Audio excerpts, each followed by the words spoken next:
Stabilize! Time to act. Rain outlines your fate.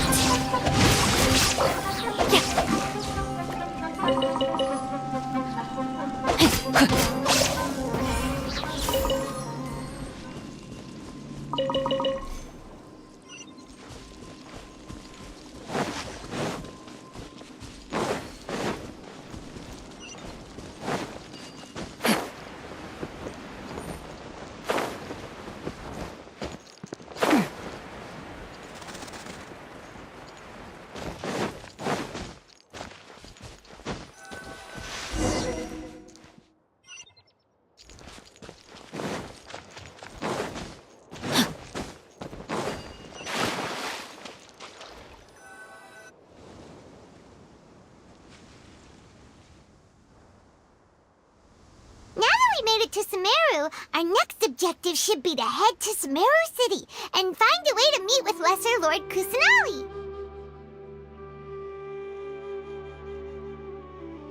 And speaking of Lesser Lord Kusanali, even though we haven't heard too much about her, she doesn't seem to be the same deity who abducted your sister. But even so, people call Sumeru the Nation of Wisdom, you know. If we can get a chance to meet the God of Wisdom, maybe she can give us some useful information. But, Paimon doesn't know the way to Sumeru City. Maybe we can climb up to that spot with the statue of the Seven on it. That'll give us a way better view of things. Even if we can't see exactly where the city is, at least we'll be able to check for some smaller settlements nearby. Wait a second! Look! There's someone up ahead! Perfect timing! Now we can just ask for directions rather than wander around like lost adventurers. Hey there! We're not from around here and seem to have gotten a little lost. We'd like to ask for some directions. Huh? Did they not hear Paimon? Hey! You over there! Could you give us some directions? Huh? What's going on here? There's no way she could have missed that. Wait! Could she be ignoring us? Well, even so, she might be heading someplace where we could find other people to ask. Let's keep our distance and follow her. When we get the chance, we'll just ask someone else for directions.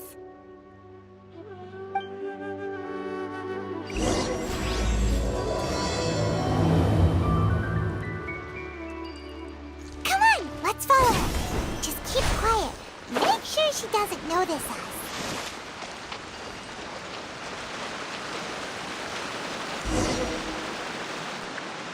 Huh? She just walked near that small waterfall and then suddenly vanished. Let's go take a closer look.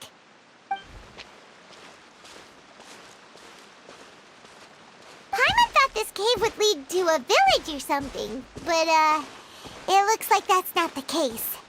Look, she's sitting over there. Wait, she couldn't possibly be living here, could she? What should we do now? Do we try? It looks like she's meditating or something. If we bother her now, she probably wouldn't let us off very lightly.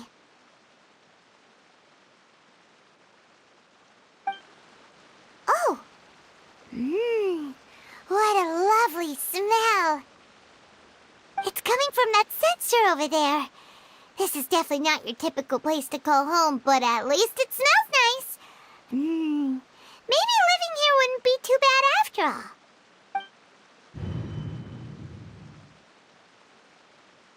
Huh? What's the matter? You don't look too good. What? Is the smell making you feel sick? Strange. Paimon doesn't feel anything.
Traveler's been out for a long time now. Yes, you can relax. Believe me, Master is extremely knowledgeable. If he says that he's going to be alright, then there's absolutely nothing to worry about. Oh, are you awake now? Oh, thank goodness! Traveler, you're finally awake! Well, we're at... Good question. Where are we? Paimon was in such a panic when you passed out that she even forgot to ask what place this is. This is Gandharvaville. It was originally built by scholars from Sumeru as a place to rest in the rainforest. Now it's mainly used by the forest rangers as a base of operations. My name is Kale. I'm a trainee forest ranger. My master and I found you passed out during our patrol, so we brought you here. Oh, no things are necessary. I didn't do anything, really. By the way, how are you feeling now? Any discomfort? Oh, that's Master's herbal medicine you're tasting. He gave you some while you were unconscious. Before I forget, Master mentioned you should take more medicine once you wake up.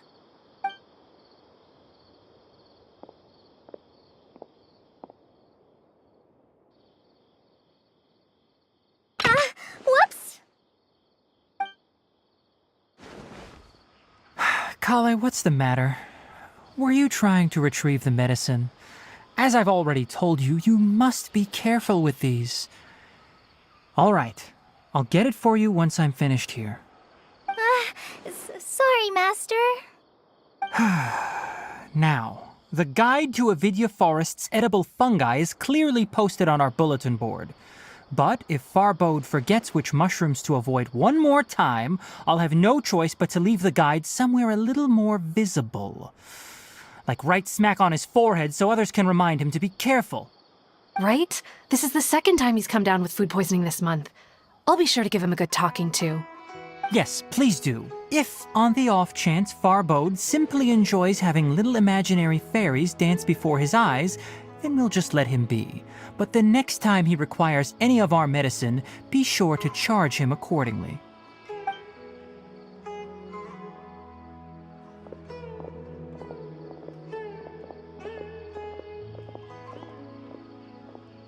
So, how are you doing?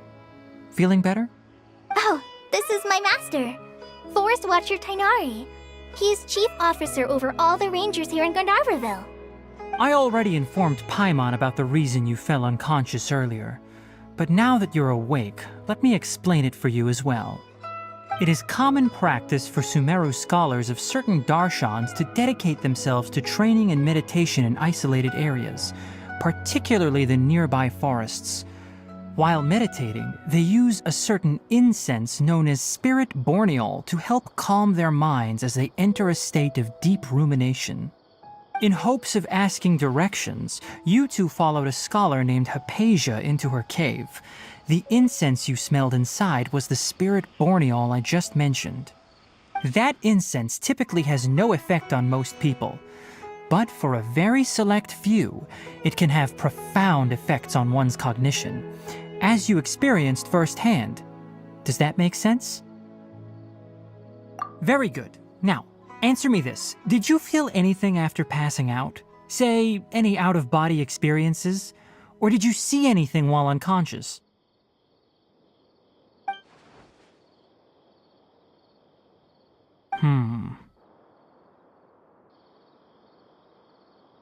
Kale, let the others know to stop bringing their patrol logs here for now. Huh? Why? Because these two will be staying here for the next few days. They can have my room and I'll bunk with Amir. Now get a move on and be sure to do as I've said. Yes, Master Tainari.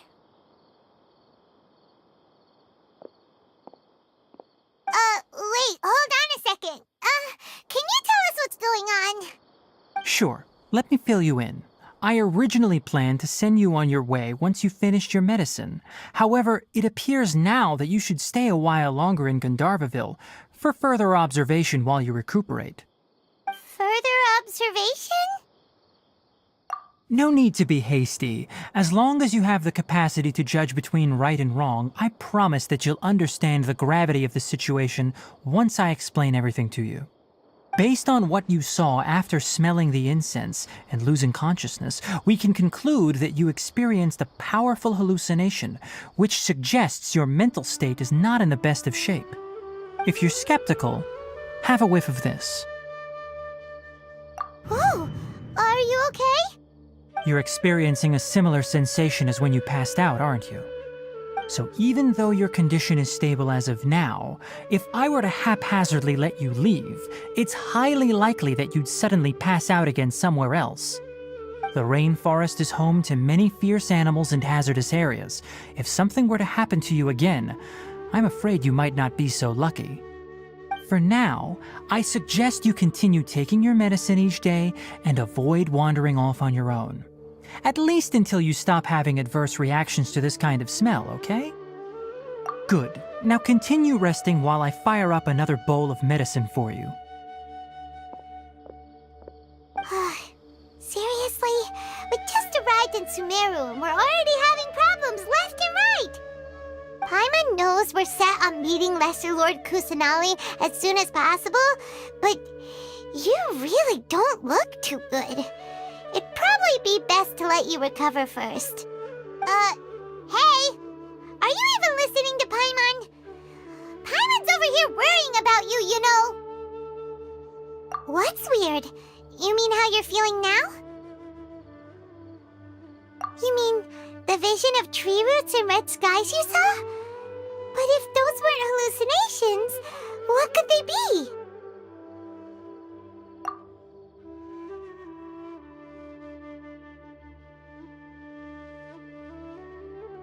Well, considering how unique you are, Paimon trusts your judgment here. But why didn't you say anything about it to Tainari? If he misjudged your condition, then there's a chance you could get worse, right?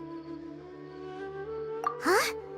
You mean that Tainari already knows that what you saw weren't hallucinations?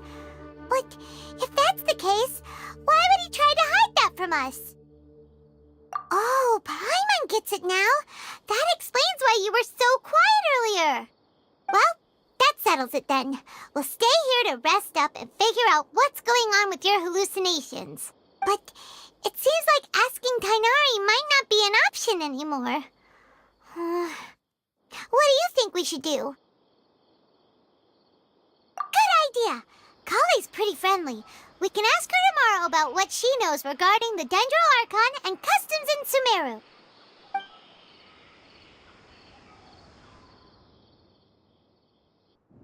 Rise and shine! Come on, it's time to go find Kale!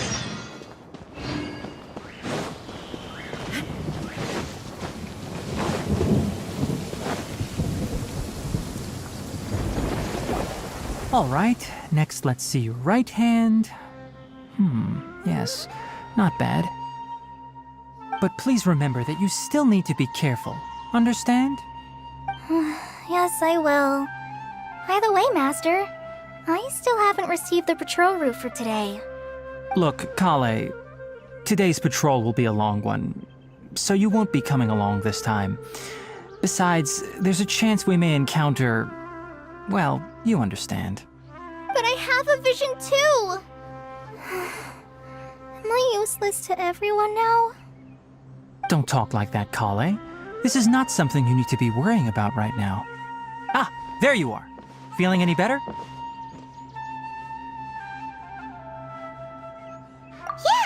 Since we'll be staying here for now, we thought we might as well try lending a hand around here.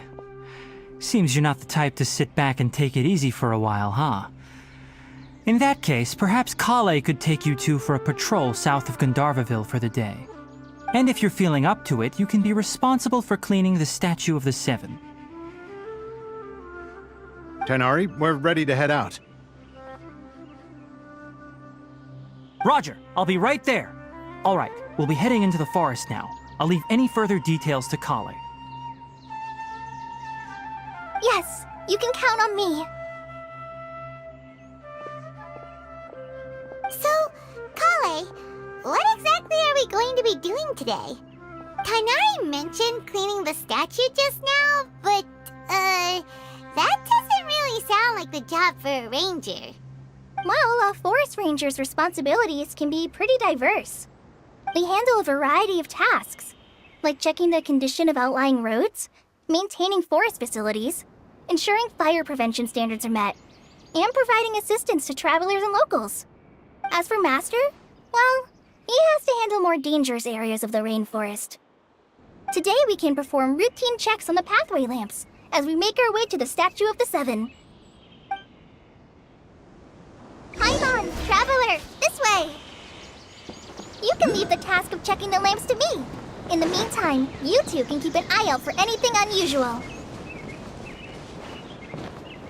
Yes, decent catch. Total rate 5 dozen.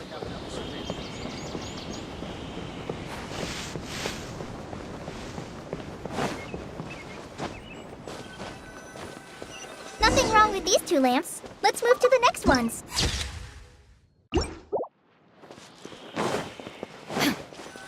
Oh, this lamp seems to be getting a little wobbly. Let me make a note of it.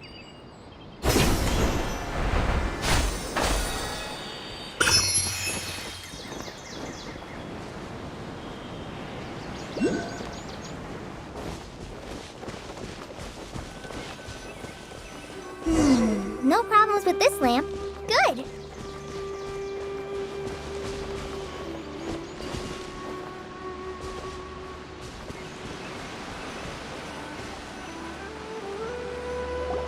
The Statue of the Seven is up on top of that large rock formation. You must have seen it when you came down this road before. It's pretty high up there, isn't it? Don't worry. If you're afraid you can't make it up there, I'm sure Master wouldn't mind if you don't clean the statue. Oh? I guess I'll leave it up to you then. There's not much footing once you reach the statue, so be careful up there. Paimon will fly up with you and help you with those hard-to-reach areas. By the way, Kale, do you know anything about the Dendro Archon? You know, what's she like? That depends. Are you referring to Greater Lord Rukkhadevata or Lesser Lord Kusanali? Huh? Greater Lord Rukkhadevata? Oh, is that the name of the former Dendro Archon? Uh-huh. Greater Lord Rukkhadevata was Sumeru's first Dendro Archon. She created the rainforest as well as the wall of Samiel around the desert. Her works provided a means of peaceful living for everyone. To the people of Sumeru, she's not only a symbol of wisdom, but also of power and kindness. Unfortunately, she disappeared in a great calamity that occurred a few hundred years ago. According to what Masters told me, the sages later found the newly born Dendro Archon and whisked her back to Sumeru. To celebrate the reinstatement of their lost deity, the sages dubbed her Lesser Lord Kusanali and let her reside in the sanctuary of Sarastana. Uh-huh. Then what happened? Well, and then... I'm not too sure what happened, to be honest. Huh? You're not too sure? But aren't you from Sumeru? Yeah, I'm from Sumeru. But... Maybe it's difficult to discuss this topic with strangers. If that's the case, then don't worry, we understand. No, it's not that. I'm not trying to hide something from you. Besides, I don't consider you two strangers. Anyway, you two know Amber, right? Wait, Amber? You mean... Yes, that's her. I once lived in Mondstadt for a while, and she helped me a lot during that time. You could even say that she helped me become a new person. There's no one like Amber. She lives life to the fullest while always adhering to her strong sense of justice. She's ready to answer the call for action at any moment, but is also very understanding of others. She's like the spark that lights the fire in everyone's heart around her. If you ask me, she's a prime example of a true outrider. She's the first person anyone coming to Mondstadt will meet. You can't help but be enthralled by her charm and enthusiasm, causing you to fall in love with the lands of Mondstadt and...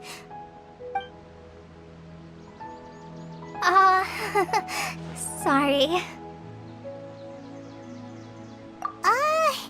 Paimon thought the work of Outriders was a little different from what you just described, but one thing's for sure, you really like Amber. Sorry. I was rambling on just now. It must have sounded kinda weird. It's alright, Kale. Knowing that you're a friend of Amber somehow makes Paimon suddenly feel a lot closer to you. So, how do you know that we've met Amber? Well, after I returned to Sumeru, Amber and I have stayed in touch by writing each other letters. In one letter, she mentioned that Mondstadt was attacked by a fearsome dragon, but the city was saved by a mysterious blonde traveler and their floating companion. I knew you two were the ones she mentioned in the letter the moment I saw you. But, considering everything you've been through that day, I thought it'd be inappropriate to bring it up. Ah, so that's how you knew. Yep, so please know that you two have my complete trust, really. I wish I could tell you more about the Genshin Archon, but I have been away from Sumeru for some time, and I haven't read any books. Sorry. That's alright. You've already helped us a lot. We had never even heard of Greater Lord Ruka Devata or the Sanctuary of Surasthana until you mentioned them. Oh, I'm happy that was helpful. There is one thing I want to ask, though. Why do you two want to know about the Genshin Archon?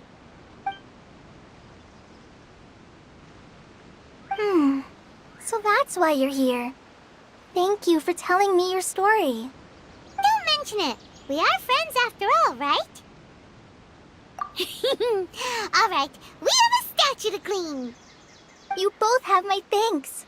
While you two are up there cleaning, I'll go ahead and inspect the forest canopy. Let's meet back here shortly.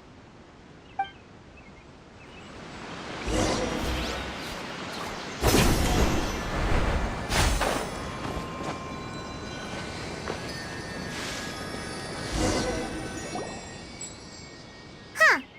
Now that Paimon looks at it, the deity that's carved on the statue is kinda small. Do you think she's supposed to be Greater Lord Rukadevata or Lesser Lord Kusanali? The name does seem to fit the statue somehow. Well, anyway, we'll have to figure that out later. Let's get started on cleaning the statue. Paimon will fly up and take care of the top, and you clean everything below.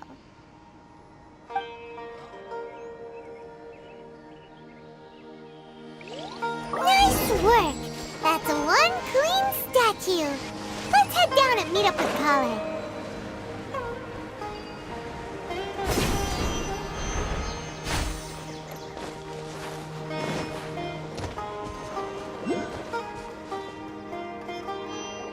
Kale, we're back! Welcome back! You must be tired after all that climbing. Let's take a little break. I brought some fruit and water for us. Yay, food! What kind of goodies did you bring? Hey, don't be a party pooper. It's not like Kale is a stranger or anything. Besides, the best way to compliment a chef is to show passion for their food. Xiangling taught Paimon that. I prepared a nice portable dish that forest rangers like to eat called pita pockets. I hope you'll like them. Whoops! Ah, no! You dropped it on the ground! Not to worry. I wrapped a few layers of oiled paper around each pita. They should be fine. Oh, Whew. Paimon nearly had a heart attack there.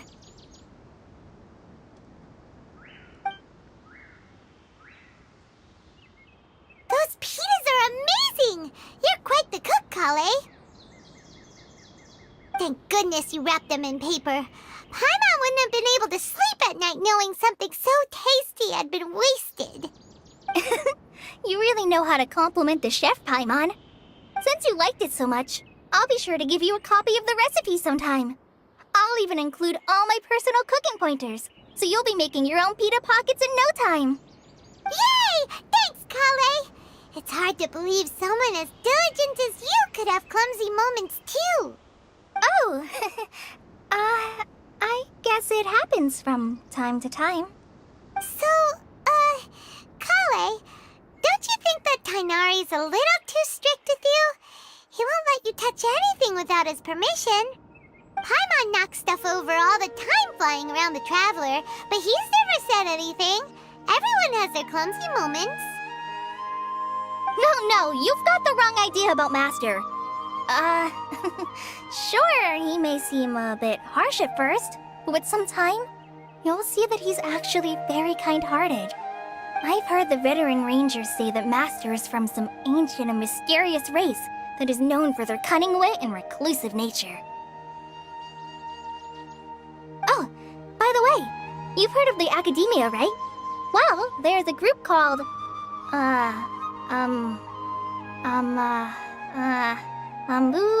something? Well, anyway, because Master does a lot of research on plants, sages from the Academia have written him many times, inviting him to take up an official position there. But Master declines their offers every time, saying, Sumeru City is too noisy. It'd be bad for my ears. I know, right? I've always wanted to pet them too. Anyway, Master could have easily left the rainforest to take up a position at the Academia, but he chose to stay here instead as a forest watcher, helping the locals every day and passing on his knowledge to trainees. In fact, Master's the one who taught me how to make pita pockets. Really? Paimon would have never guessed that. Oh, speaking of Tainari, he was the one who took care of you after finding you passed out yesterday. He even carried you all the way here. Paimon's still kinda upset, though. He kept scolding Paimon the entire way here. Oh no, I'm sorry. Master might have been overreacting a little. But, it's mostly because Paimon wouldn't stop yelling, Why, oh why, is he going to die? It probably started to get under Master's skin after a while. Hey! Don't laugh! Paimon was genuinely concerned about you.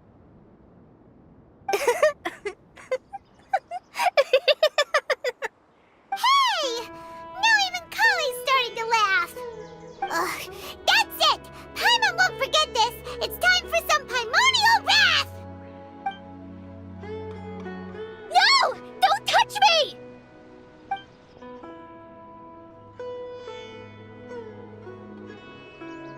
Oh, sorry, Kale. Paimon didn't mean to scare you. No, I just... I didn't mean that. Kale, are you okay? What's the matter? No, I'm fine. I'm sorry. I must have startled you both reacting like that. Oh, well, it's getting late now. Let's hurry back to Gandharville. I think Master and the others should be back by now, too. Huh? What was up with Kale just now? And why is she in such a hurry all of a sudden? Look, she's practically running back. Paimon can't even see her now.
Ah, Traveler. You've returned. Yep, we're back. Have you seen Kale by any chance? Oh, Kale? Yes. I saw her go into her room just a moment ago. Oh, okay. Guess we'll just have to wait and talk to her tomorrow then.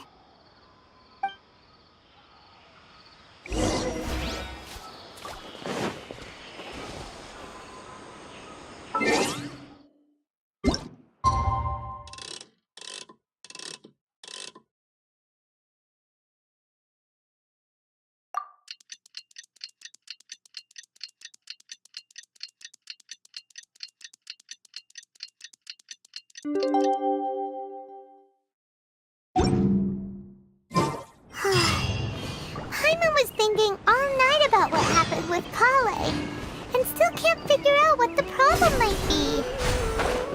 Maybe she's in a better mood now. Let's go check on her.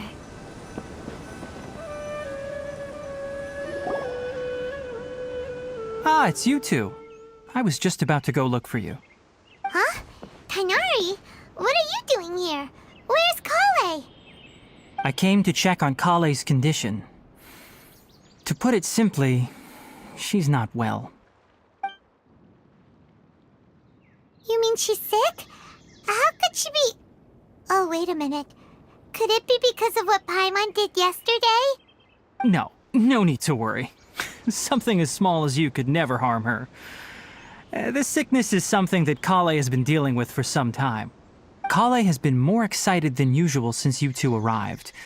A little too much so, to be honest. She hasn't remembered to take care of herself. I suppose it's understandable, though. She hasn't been around anyone she considered a friend for some time now. It must have been refreshing for her to have you two here. So, Tainari, what's really wrong with Kale? Let's take this conversation elsewhere. Kale just fell asleep after taking her medicine. She needs some peace and quiet.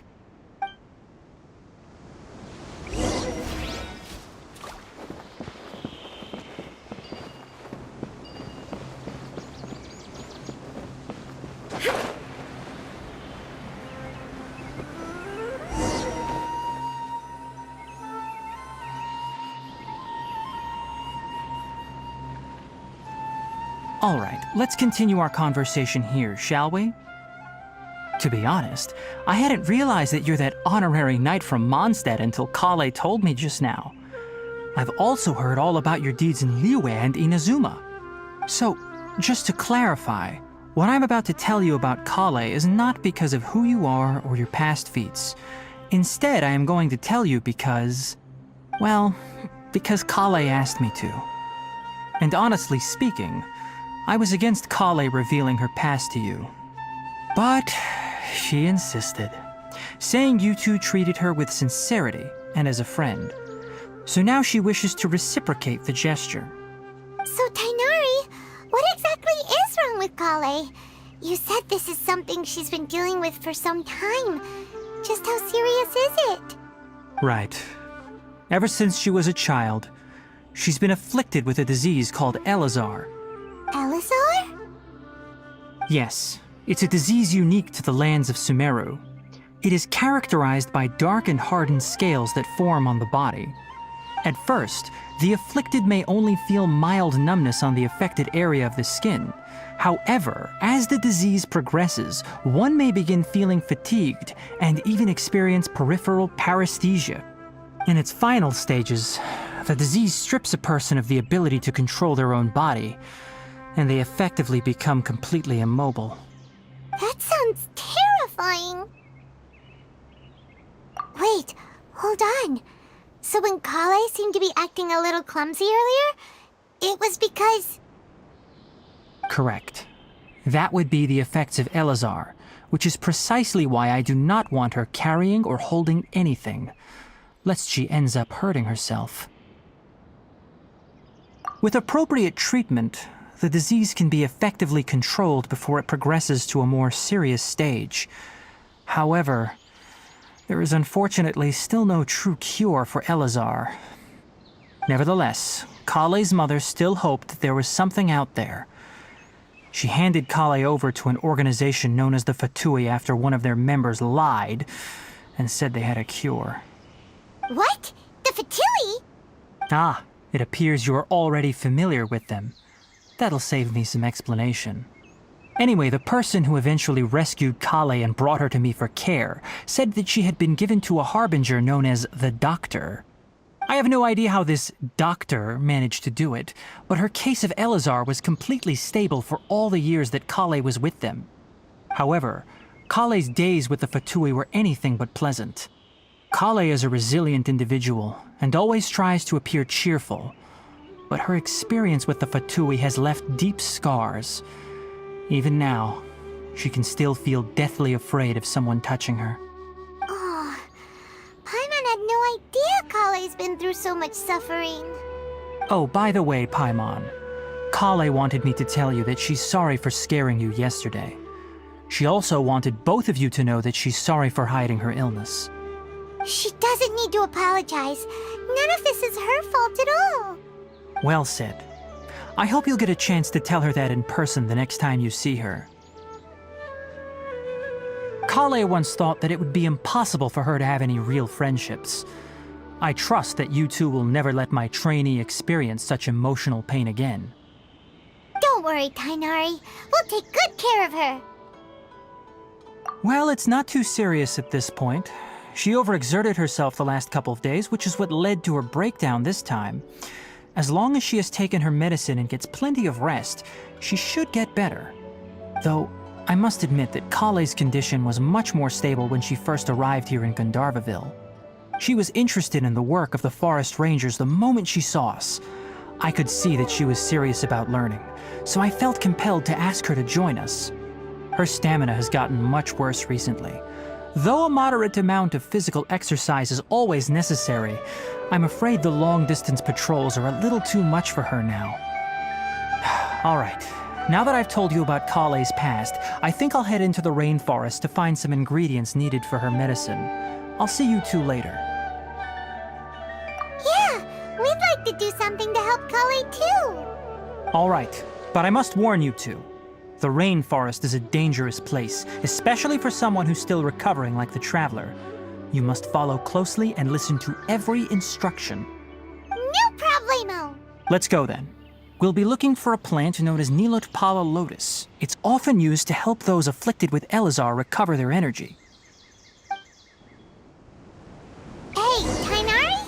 Where exactly are we going to find this plant? Nilotpala lotuses can be found all over the rainforest, but it often grows right here around Gandharvaville. Given the name, it sounds like we should be looking for it in the water. You are correct. Nilotpala lotus grows in the water. When fully matured, they look like giant blue flowers floating on the water's surface. Quite an attractive species, if you ask me. The large petals are actually the plant's leaves and sepals, which surround a very small flower. You should note that many of the plants found in Sumeru have names that are contrary to their species. Take the Kalpalata, for example. The plant is not a lotus at all, but rather a vine. And then there's the Sumeru rose, which is not a rose, completely contrary to its name. Oh, huh. Okay then. Note to Paimon. Never bring up the topic of flowers with Tainari.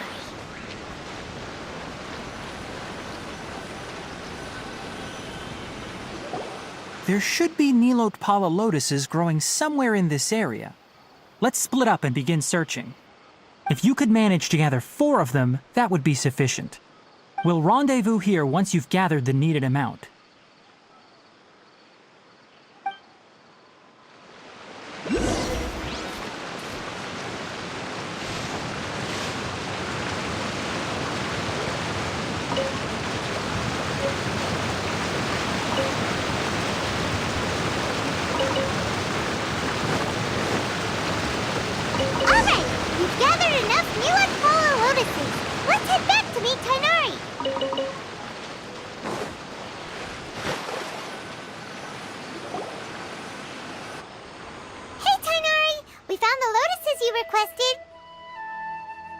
Let me take a look. Good, very good. These are all excellent quality. I'm quite glad you two came along. Your exploration experience helped save me a lot of time here. It seems we even have enough time to stock up on some other things I need. Hey, Tainari!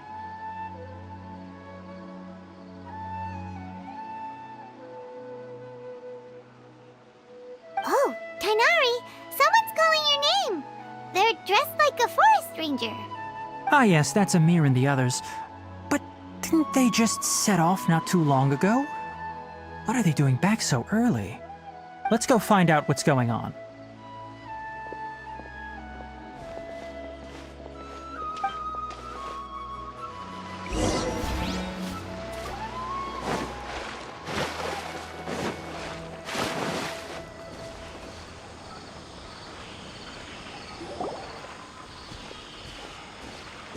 Tainari, thank goodness we found you here. We were just about to head back and find you at Gandharvaville.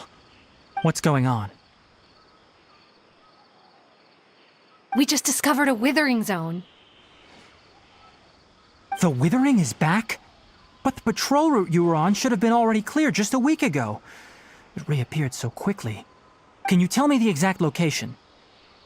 It's up ahead, deep in the river valley. It's appeared in a spot that blocks nearly the entire narrow part of the valley area, so we decided to come find you as quickly as possible. And the radius of the contamination? Sorry, I couldn't get a clear enough view to tell. No one in our patrol team had a vision, and it appeared to still be spreading, so we didn't risk getting any closer. Okay, I understand. You made the right decision. I'll go deal with it right away. In the meantime, please guide these two back to Gandharvaville. Wait, Tainari, why don't you let us help you? You two have only just arrived in Sumeru. You're still unfamiliar with many things in these lands. There's a unique type of anomaly that occurs in the Sumeru rainforest. It's called the Withering. The affected areas not only cause nearby vegetation to wither, but it's also lethal to wildlife and even people. If you don't carry a vision, then you should think twice before approaching such places. Yes, Amir is absolutely right. I wasn't kidding when I said the rainforest is a dangerous place. As Amir said, only someone with a vision, that is, the power to manipulate elements, will be able to resist the Withering's corrosive effects for a time. That's right. If any of the forest rangers without a vision come across a withering zone, we first make a record of the location and then have a ranger with the proper abilities deal with it, like Tainari here.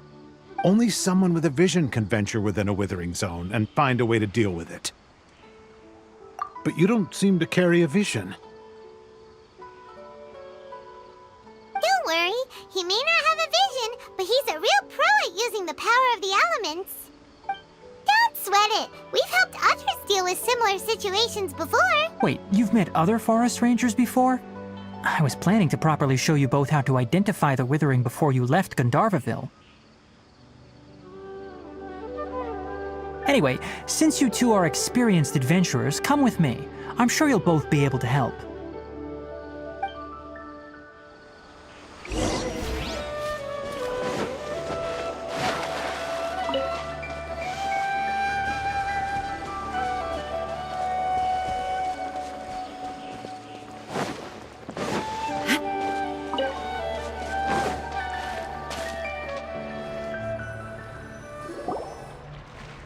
Hey, look!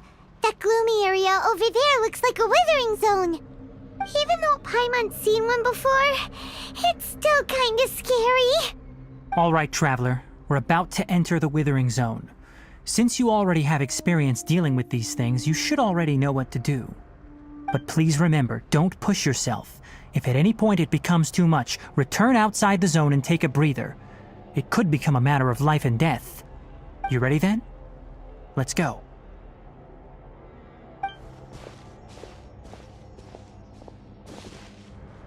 First, we must locate any branches sustaining the Withering Zone.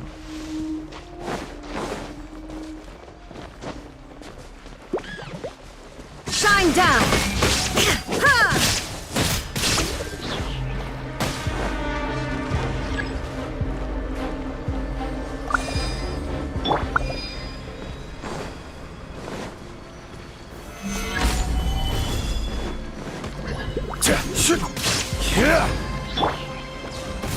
Time for takeoff.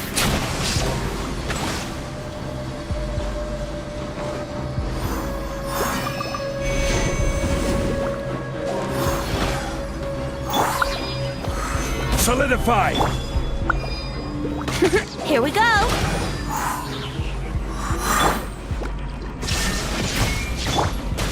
Brace yourselves. Think you can get away? Here we go. Wouldn't gliding be faster? Brace yourselves.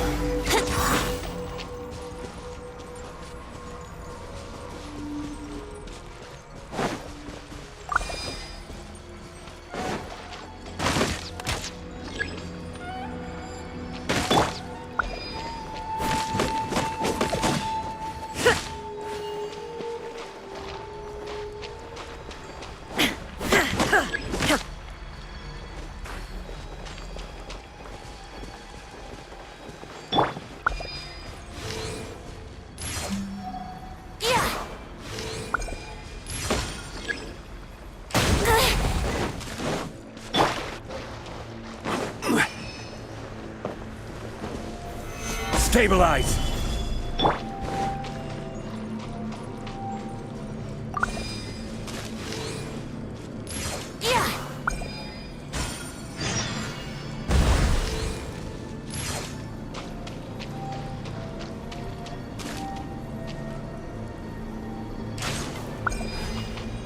Great work.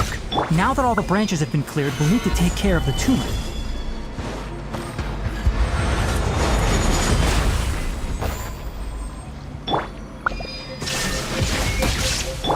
Let's play. Gather! Illusion shattered! Now, destroy the tumor of the withering!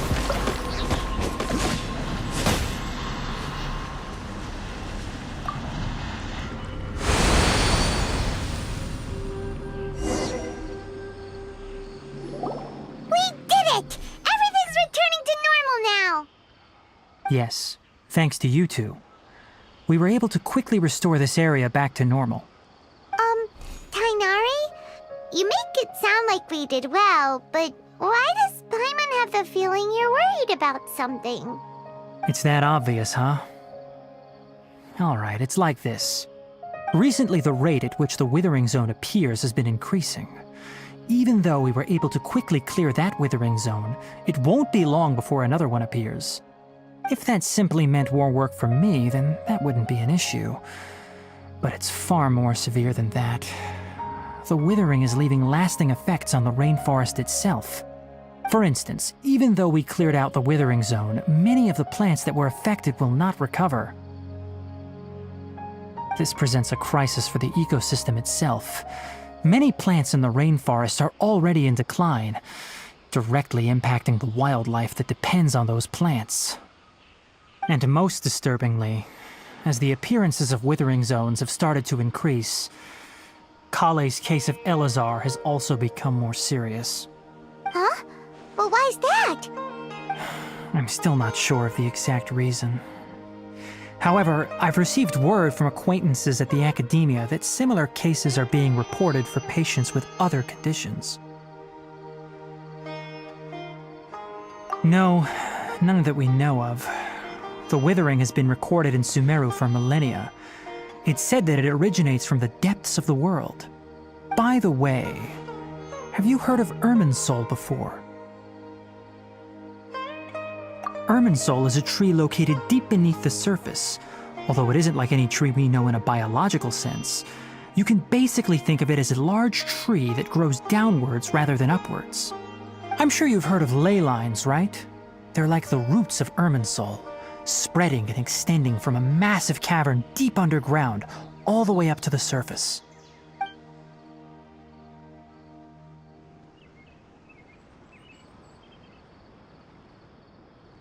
Ley lines continually absorb the memories of this world, which are then funneled into Irminsul, allowing it to collect knowledge and wisdom from ancient times to present day. The Dendro Archon is known as the God of Wisdom because her consciousness is directly connected to it. It is also said that the Dendro Archon's power is a manifestation of Irminsul. And as for the Withering, its emergence is related to a disease that's affecting it. That's right. My ancestors learned of this from Greater Lord Rukadevata's familiars a long time ago. But even those mysterious creatures did not know of a cure for Irminsul. I'm afraid we Rangers will be battling the Withering Zones here for a long time until a cure is found. Alright, that's enough on this topic for the time being. Now that we've taken care of things here, it's time for us to head back to Gandharvaville.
Oh, Tainari, you all made it back. How did it go? The Withering Zone you reported has been taken care of. No need to worry. Huh. Wait, is that? Oh no, Hypatia!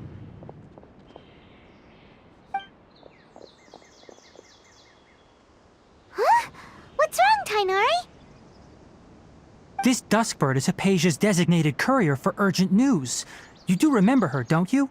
She's the scholar you and Paimon were following when you first arrived in Sumeru. Oh, her? How could we forget? So did something happen? Let me see what's written in the letter first. Oh. So what's it say?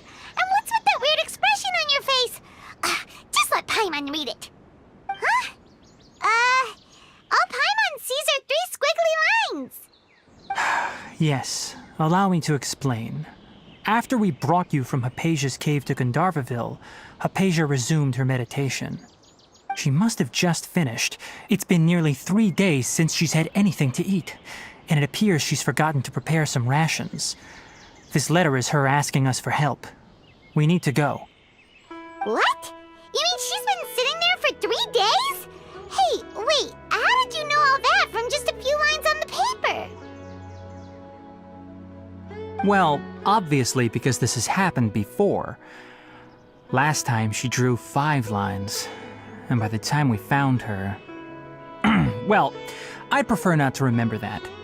Needless to say, Hypatia's been through worse, but we should still get to her as quickly as possible. I've got some emergency rations set aside for times like these. Paimon, Traveler, could you two bring these to her? Wait, you want us to bring her the rations? But will the Traveler be okay if her cave is still filled with that funny incense? Let's find out. Here, Traveler, take a smell and see. So, how do you feel? Huh? Really? You're not feeling even a little drowsy? But wait, how'd you know that he'd be okay this time, Tainari? Back when we were clearing the Withering Zone, I observed that he could adeptly manipulate the Dendro element. I knew then that he would be fine. And if I may ask, when I was telling you two about Irminsul's ley lines, was what I described similar at all to what you saw while you were unconscious? That's correct. Those weren't hallucinations at all. Though I don't intend to apologize for deceiving you. Because what you saw is of significant importance. not just for the nation of Sumeru, but the entire world of Tevat. My forefathers were shown much favor by Greater Lord Rukkhadevata. We took an oath to protect this nation together with her. Now that that duty has fallen to me, it was part of my responsibilities to ascertain whether you could be entrusted with the fate of Sumeru. Now, after seeing you in action with my own eyes, you have earned my confidence, and I no longer feel the need to hide any secrets from you. When you passed out, your consciousness had connected directly with Irminsul. What you witnessed were actually real memories contained within Irminsul itself. I could try to tell you more, but it would be better if you went to ask Hypatia instead. Her focus on meditation and use of Spirit Borneol are aimed at establishing a connection with Irminsul, just as you did. That sounds nice and all, but will she really help us? Seriously, she completely ignored us the last time we tried talking to her. That was because when you ran into her, she was in a special phase of her training. During that time, she must avoid communicating with others. Please, wait here for a moment.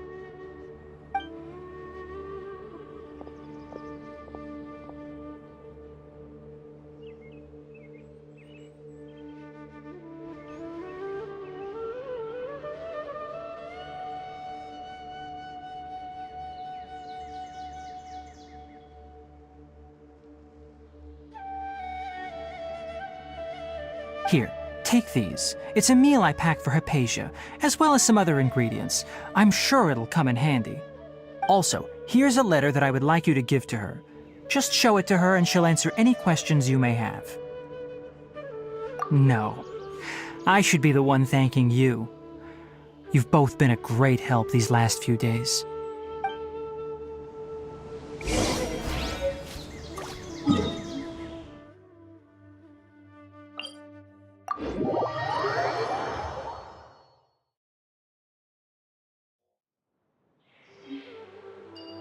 All the world holds dear is but a backdrop of constant motion. Hypatia should still be in the cave.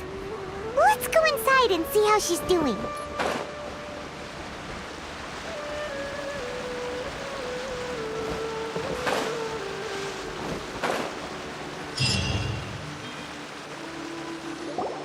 Hello? Hypatia? Hey, there's nobody here. Maybe she went out to look for some food. Let's try looking around the area.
Hypatia, are you alright?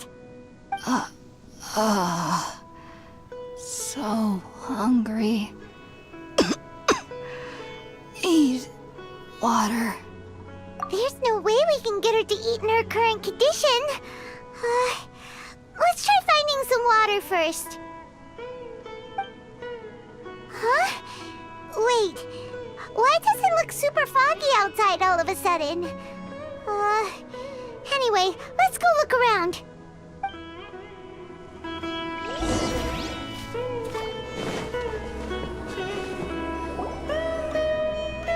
Huh? How'd things out here end up looking like this? What happened? And where are we? Really? Oh, maybe you're right. Let's go investigate the area.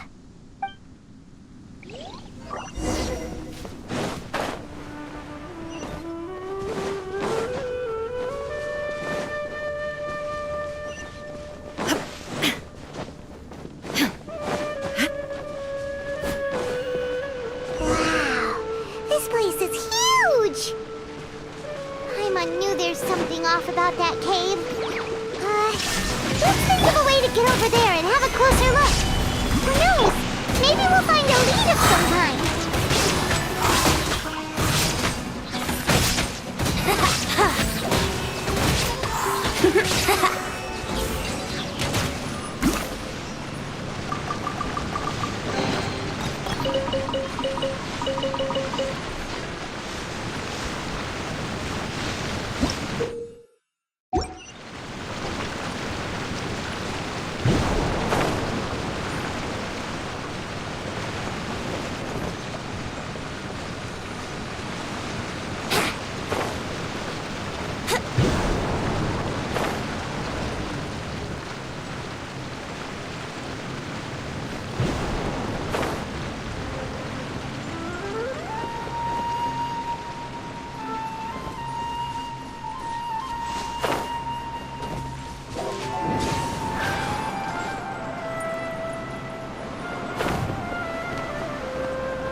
Here we go.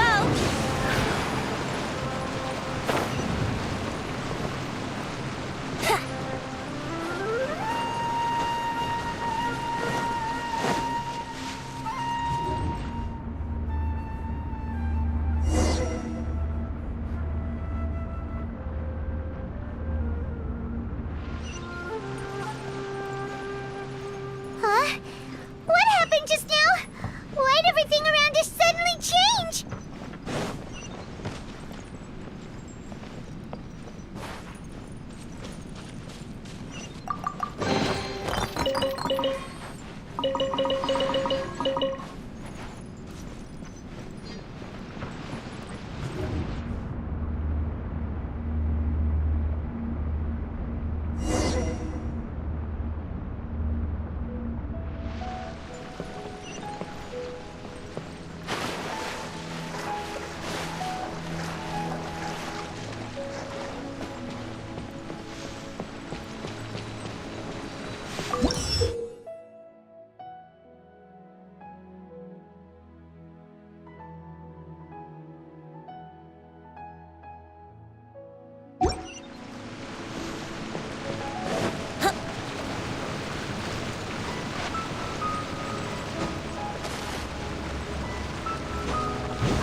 Yahoo!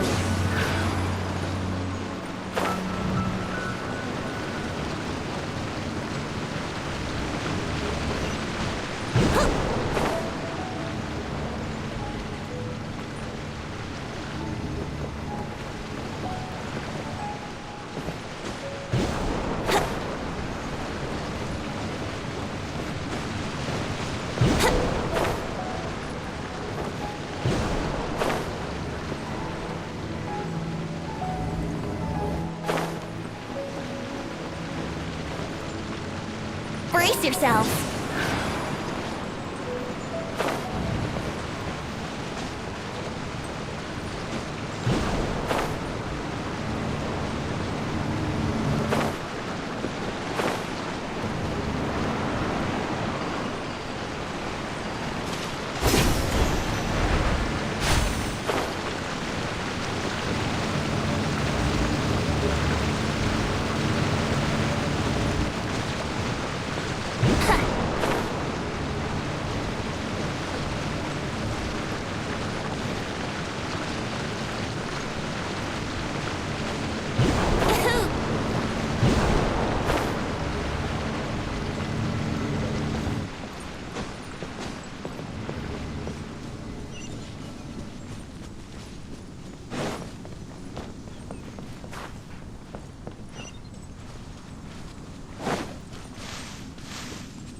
Shine down!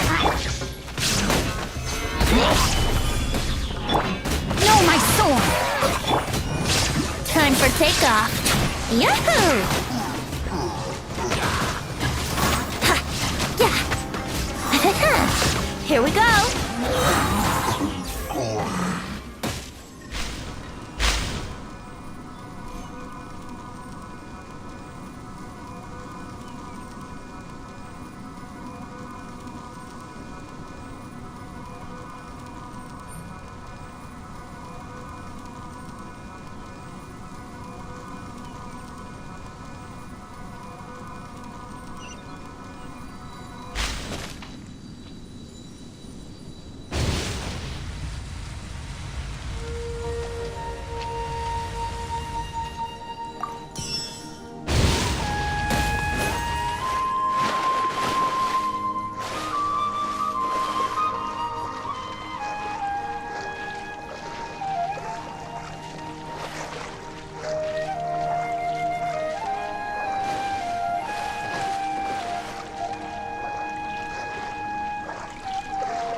What in Tibet is going on here?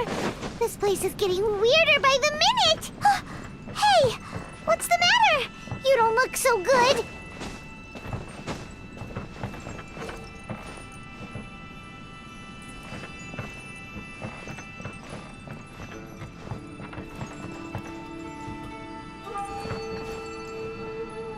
Wouldn't gliding be faster?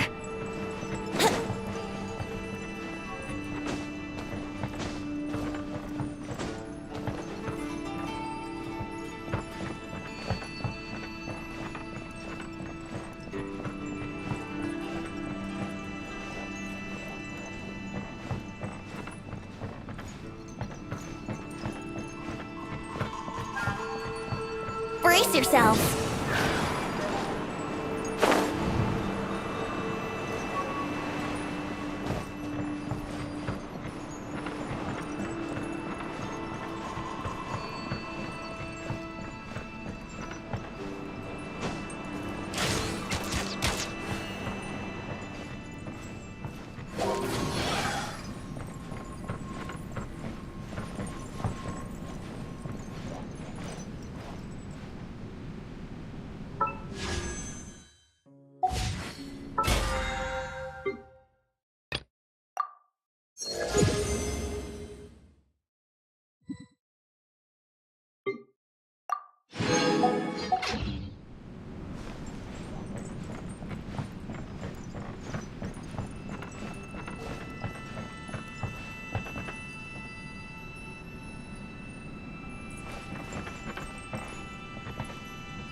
Right now, I wish I was sitting at the top of a tree, looking out over a meadow, cider in hand.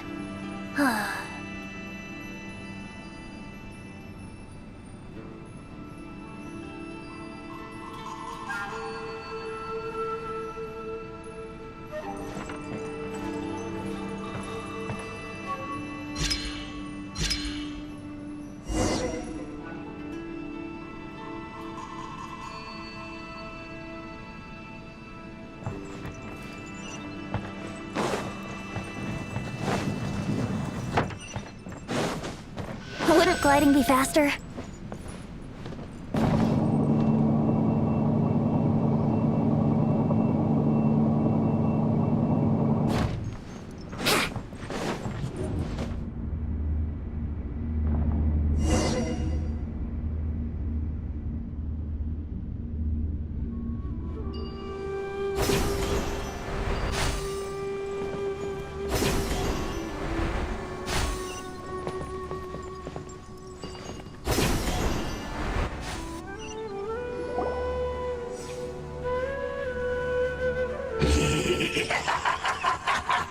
Well, well, well.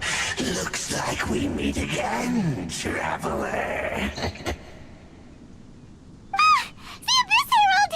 What are you planning to do in this strange place? Strange place. Plotting. You needn't worry about such things. They don't concern you.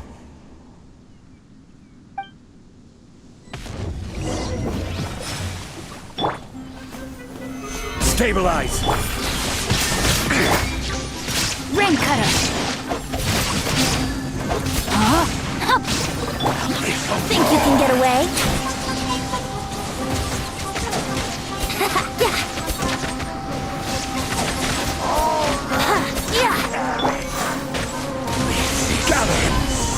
I will have order! Inazuma shines eternal!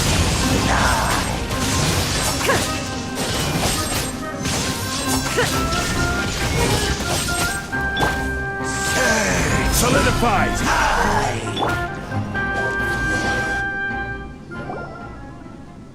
Huh? Why can't we beat this guy? Oh, Paimon doesn't get it! We faced others like him before! What's wrong this time? Traveler, though you may have managed to avert countless crises before, your good fortune was bound to end sooner or later. It's time you realize how weak and powerless you really are. Your sister. Oh, pitiful traveler. Are you really so ignorant? Or are you just living in complete denial? Her Highness has long since forsaken you. Your meager existence in her eyes is that of an annoying bug, only to be stepped upon. The bonds of love and family which drive you to find your sibling are utterly gone. Your journey is meaningless. But don't you fret now. Today will be your last. Now die!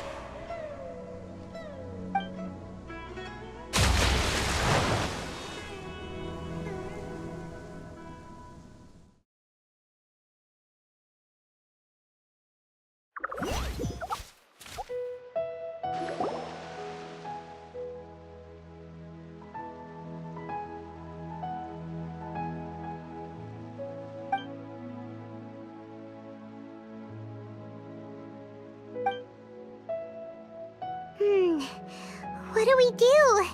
We haven't seen Hypatia anywhere out here. Oh, there she is! Quick, let's see how she's doing. So sweet. Well, the good news is that she's still conscious. Hey, why'd you drop her food on the floor like that?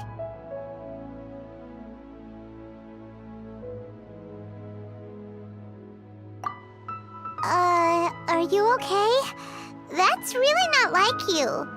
Anyways, we can talk about this later. We better make sure she's alright first.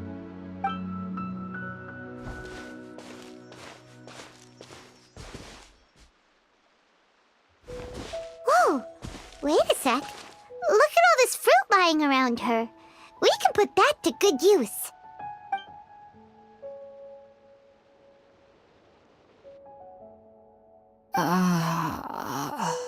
Who is there? Tainari, is that you? Huh?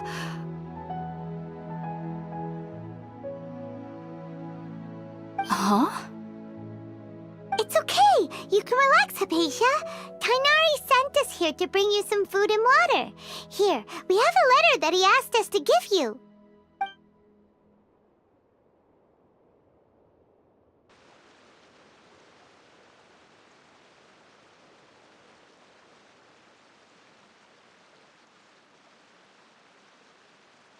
I see. So, you're friends of Tainari.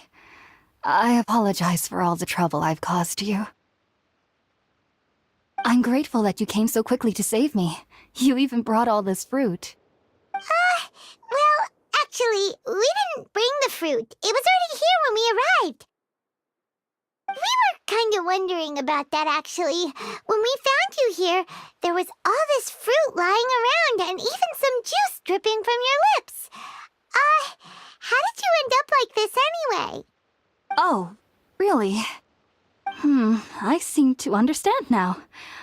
All the fruit was likely from my, neighbor. Must have come by and saw me like this. Your neighbor? You mean there's someone else living nearby? Oh? So you're able to see them too?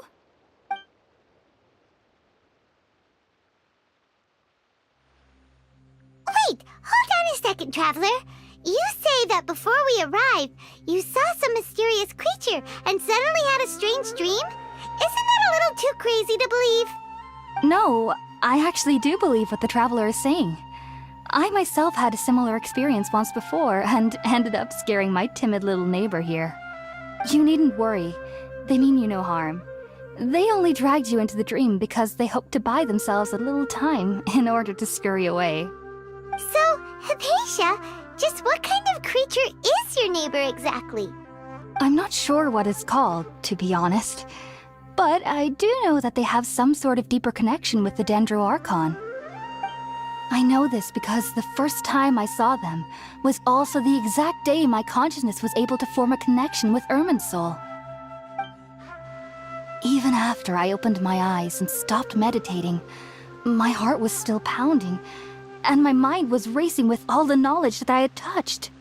And at that very moment, I suddenly noticed a small figure at the opening of the cave.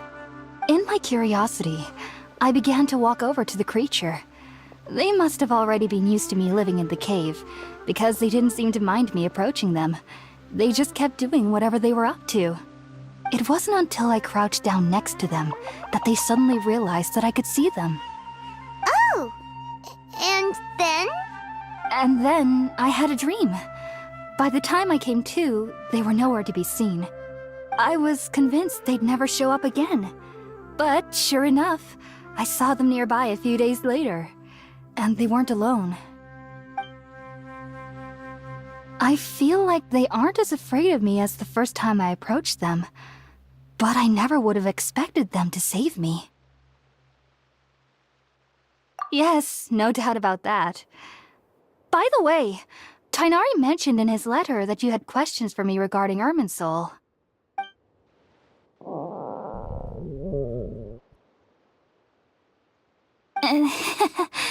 Sorry about that. Sounds like just drinking juice still isn't quite enough for my stomach.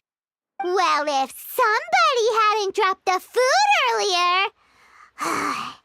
Anyway, looks like we'll need to prepare something ourselves. Besides, Paimon's getting hungry too. Let's eat first and talk about Irminsul later. Alright, we're up, Traveler. Today's menu will feature sweet madame and a radish veggie soup. You'll love them, Hypatia. They're our specialties after all. Sounds good. I've never tried any dishes from other nations before. I certainly look forward to it. It's been so long since I've had a decent meal, too. To be honest, the last time had to be when Tighnari came to visit.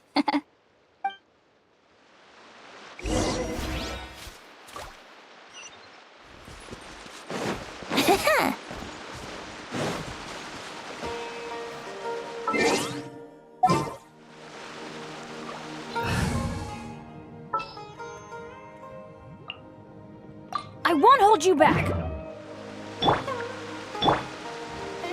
Let's light it up!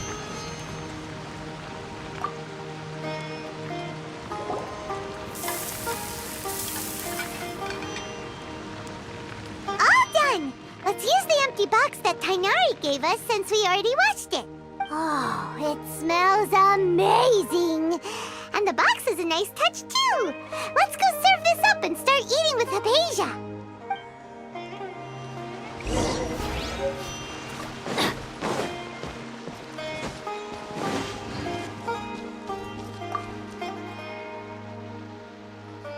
Are you already finished cooking?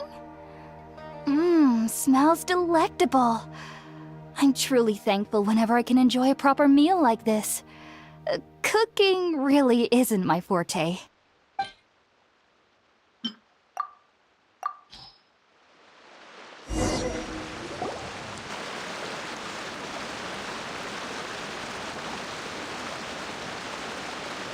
Even though everything you mentioned was in Tainari's letter, it's still hard to believe you were able to connect with Irminsul immediately after smelling Spiritborn Ale for the first time.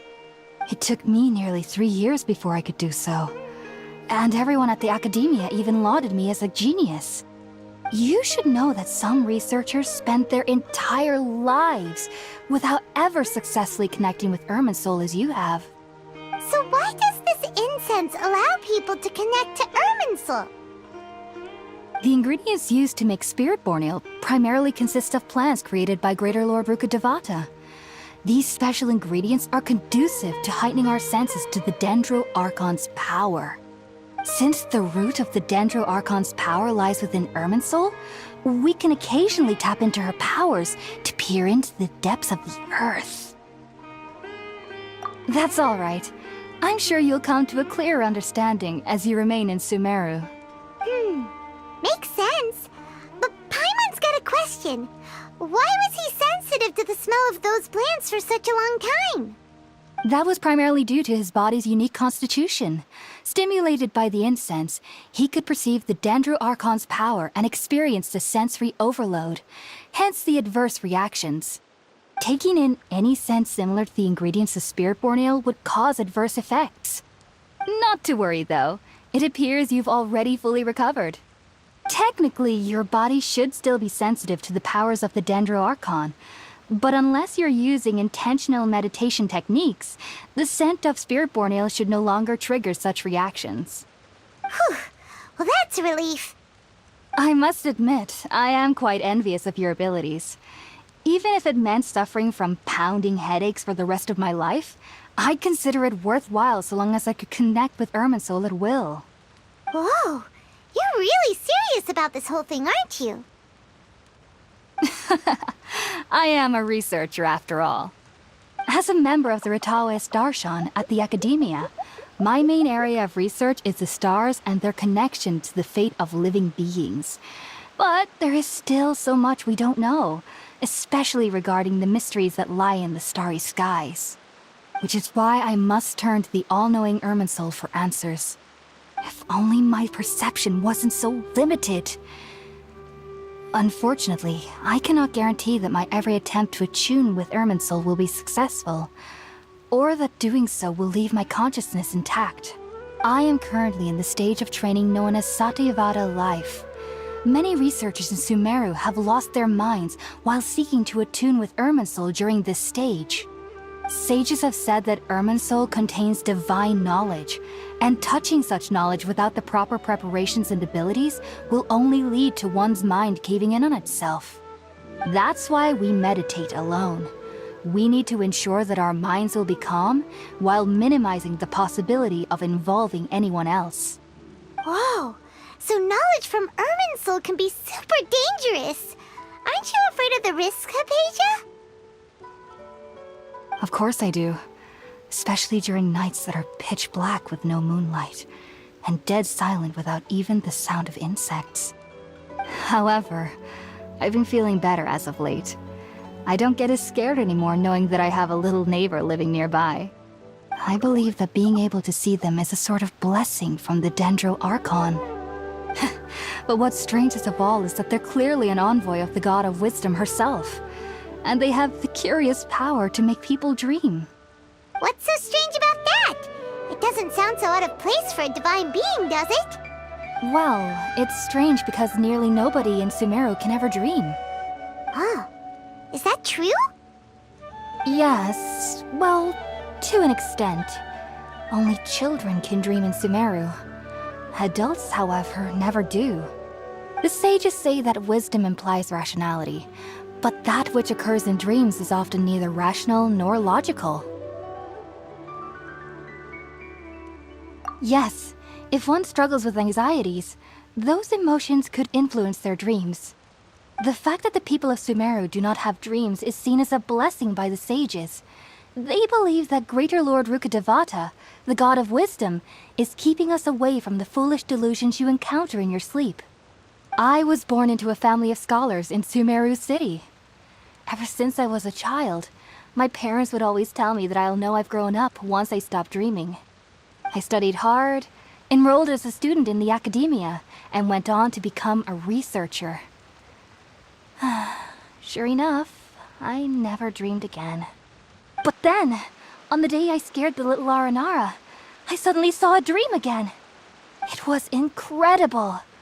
Though I don't exactly remember what I saw, I clearly recall the feeling. I suddenly felt like I was a child again.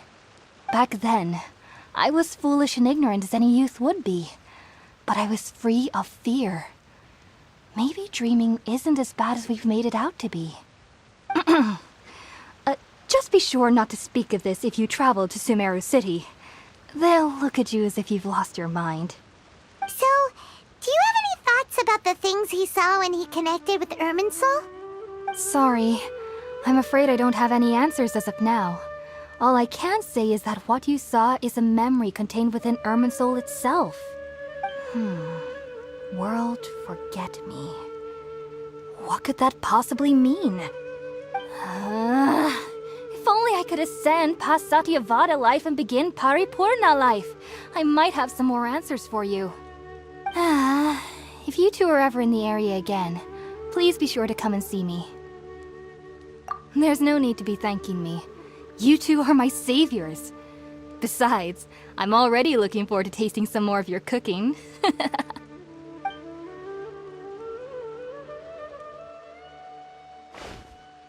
Now that we know Hypatia is alright and had the chance to ask her some questions, Paimon thinks it's about time to head back to Gandharvaville.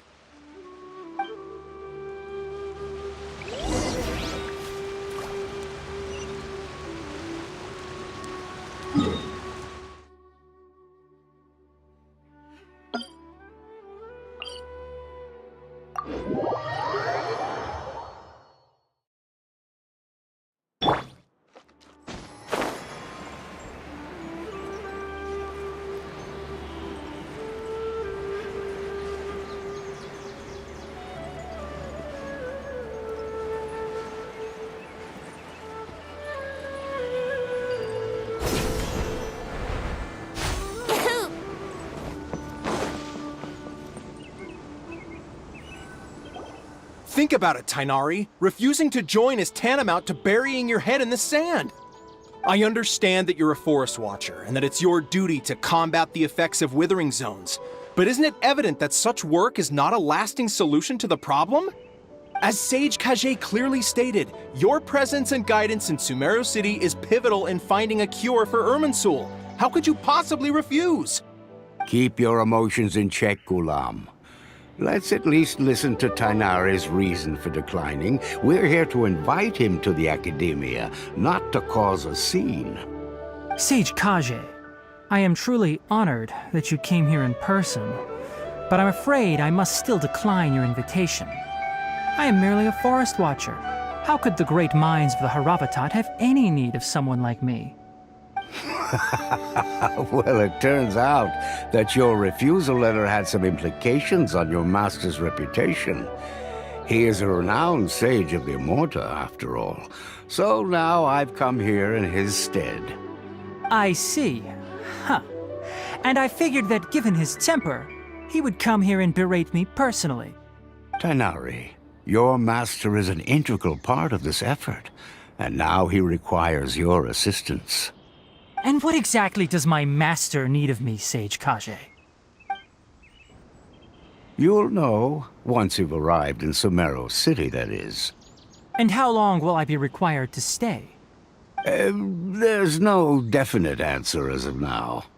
Do you mean to tell me that despite coming all the way here to Gandharvaville, you still can't answer the questions I laid out in the letter to my master?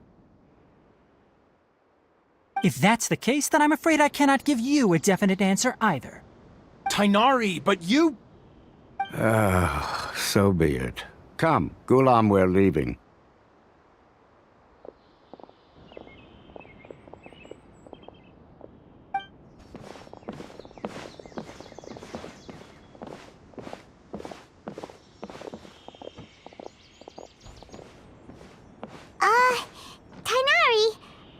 is that all about?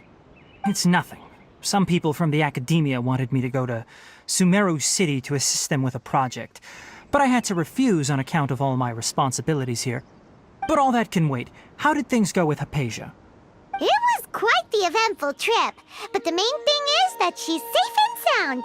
She answered a bunch of questions for us, too. Very good. Now that the traveler has made a full recovery, there shouldn't be any reason for you to tarry here longer. I assume you will be heading to Sumeru City, correct? That's right! We want to meet Lesser Lord Kusanali and ask her for advice. Do you have any idea on how we can find her? Sorry. I'm afraid I don't have any advice for you there. Well, do you at least know anyone we can try asking in Sumeru City? Let me think.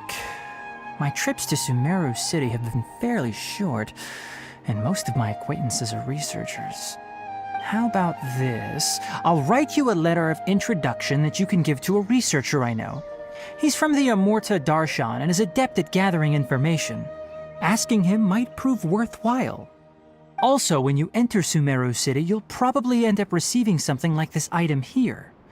I'm not sure if it will ever come in handy for you, but maybe you can give it a try. Oh? What is it? It's called an Akasha Terminal.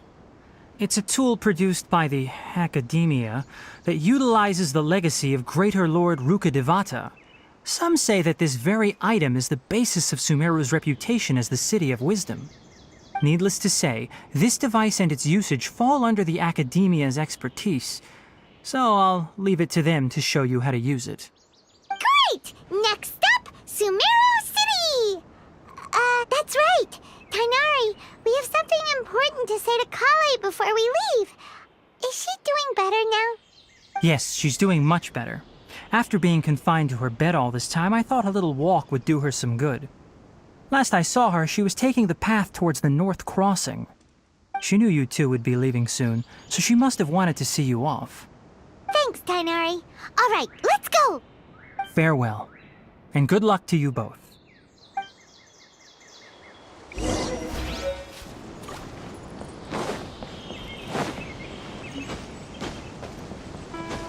Wouldn't gliding be faster?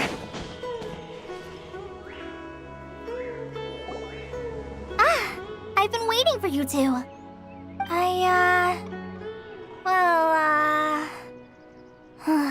Never mind.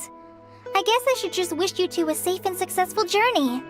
Thanks for waiting here just to see us off, Kale. We're headed to Sumeru City. Don't worry about me. I can take care of myself.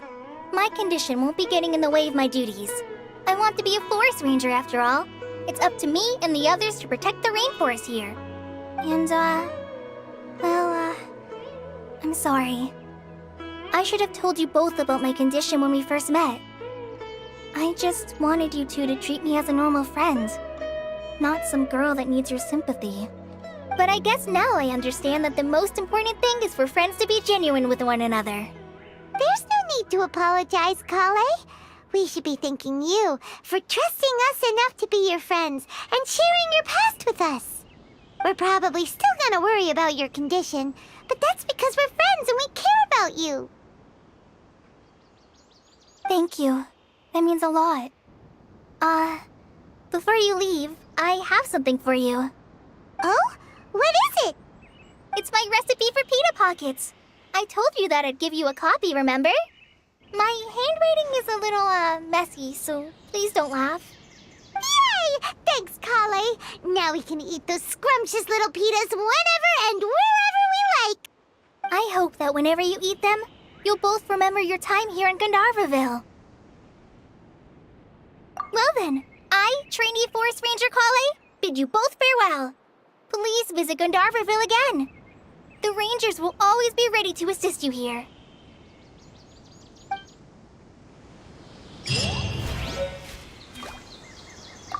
I hope you have a safe trip to Sumeru City and get to meet the Dendro Archon there. I'm much better now. I'll be back on patrol again starting tomorrow. Even though I'm not quite ready to help Master clear the Withering Zones yet, there are still plenty of other tasks for me to handle.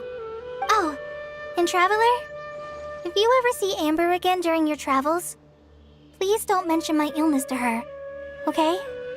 Amber knows about my case of Elazar and what's happened in my past, but I haven't told her about my condition getting worse.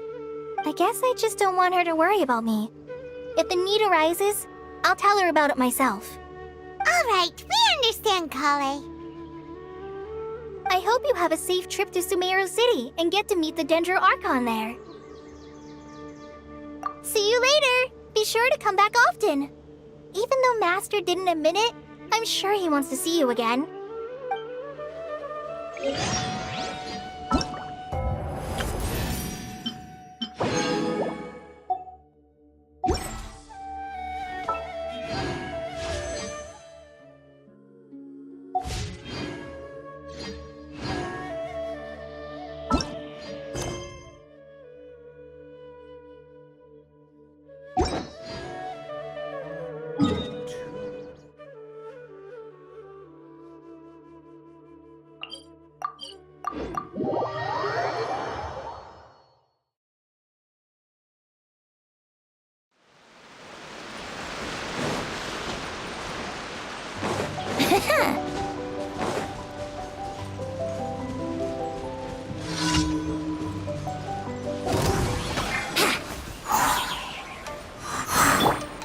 Illusion shattered! Stabilize!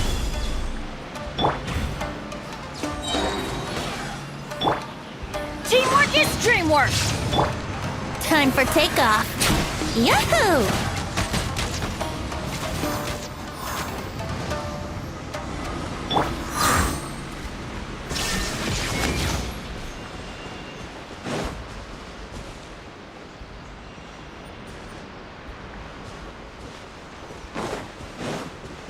There is no escape!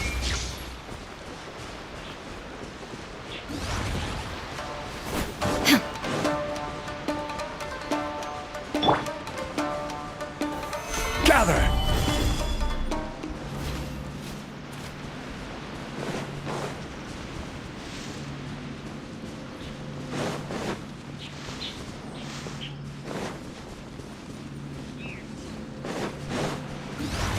Solidify!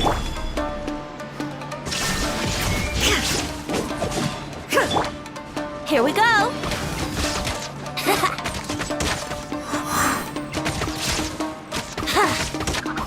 Yeah! Brace yourselves!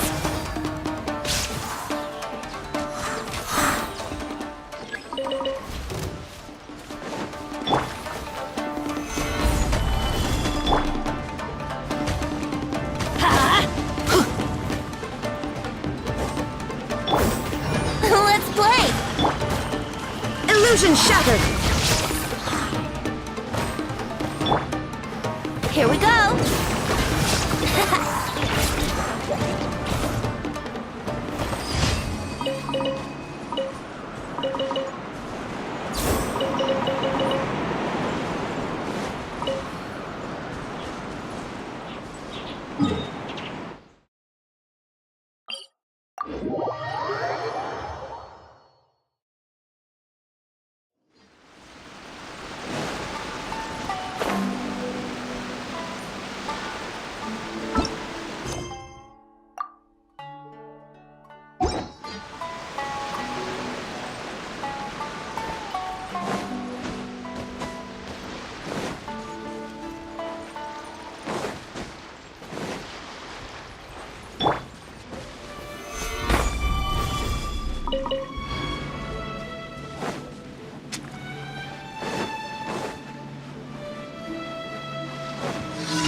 Going in! Think you can get away? Yahoo! My work Let's light it up! finished. It's time for a flash flood. Frozen food. Stabilize! Disgusting. Teamwork is dreamwork! Torn to oblivion! You can't run! Time to fulfill my duty. I see through you. Shine down! Looks like I went too far.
A pleasure to be working with you.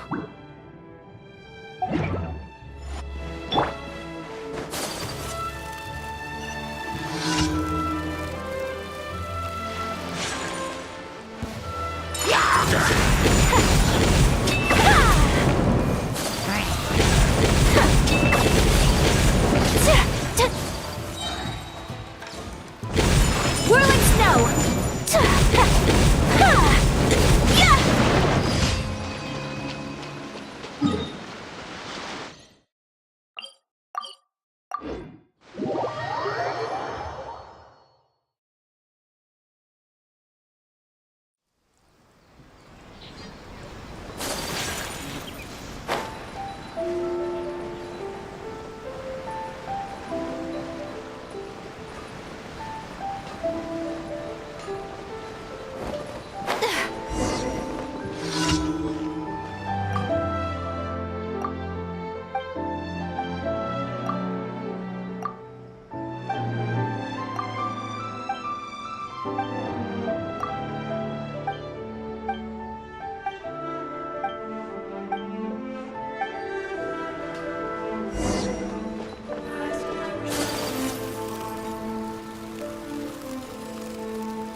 Ad Astra. Thank you for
Chivalry will never die.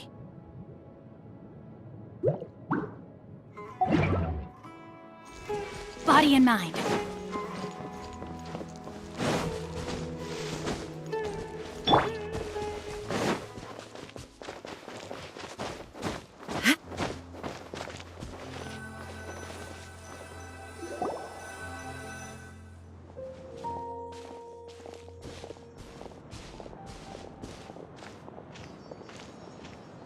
Sumeru City! We finally made it! Oh, did you see that?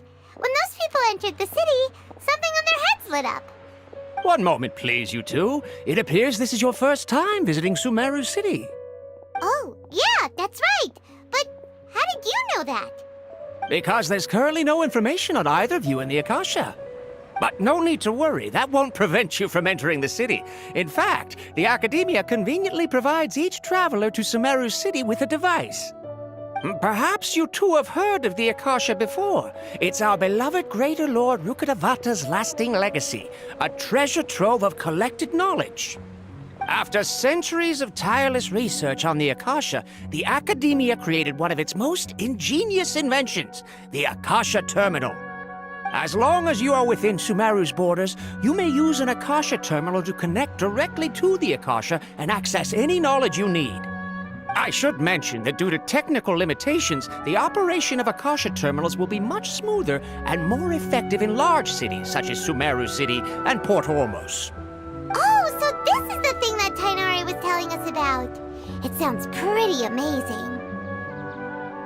You two are quite fortunate. Until recently, it was standard practice to only issue Akasha terminals to outlanders who spent an extended amount of time in Sumeru.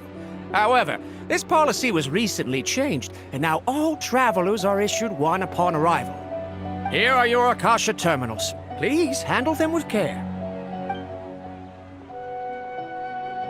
It kinda looks like a leaf. To activate it, simply hold it in your hand and say the following phrase to yourself. May the mighty God bless us with their voice of wisdom. Oh, since this little doodad lets you access knowledge, maybe we can use it to find a way to meet Lesser Lord Kusanali. Let's give it a try. Ahem. May the mighty God bless us with their voice of wisdom.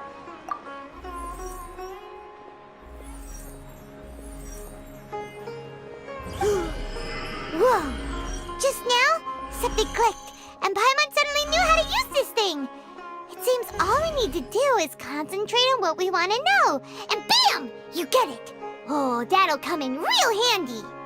Exactly. That is the power of the Akasha. And with that, let me officially welcome you both to Sumeru City. May the wisdom of the Dendro Archon always be your guide. Okay, now that we're in, we can check the Akasha about Lesser Lord Kusanali. Let Paimon try. 500 years ago, the sages found a newly born deity from within some scorched ruins. The deity now resides in the sanctuary of Suristana. Seems pretty similar to what Kali was telling us. Okay, next, let's concentrate on asking how to meet her.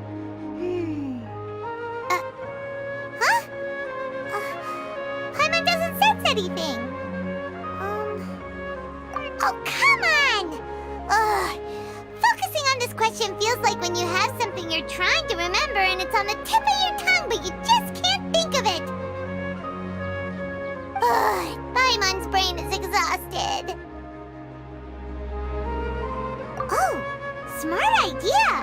But what are you going to ask it?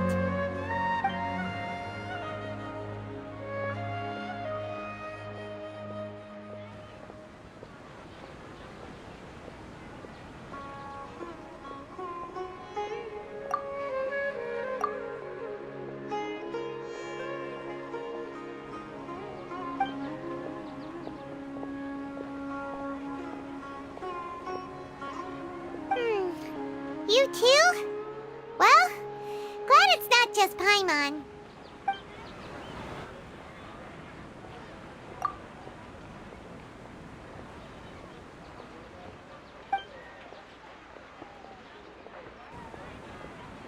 Huh. Could it be because we're Outlanders and we've only just arrived in Sumeru? You know, maybe we're not qualified to receive an answer to this sort of question or something.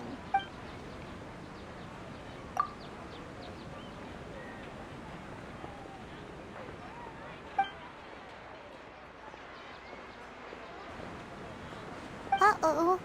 Paimon's getting all teary-eyed all of a sudden. It feels like the people of Sumeru really miss their Archon. Well, seems no matter which way we try, we can't find anything that'll lead us to Lesser Lord Kusanali. Guess our only choice now is to try meeting with the researcher that Tainari recommended. He's from Sumeru and even has a position in the Academia.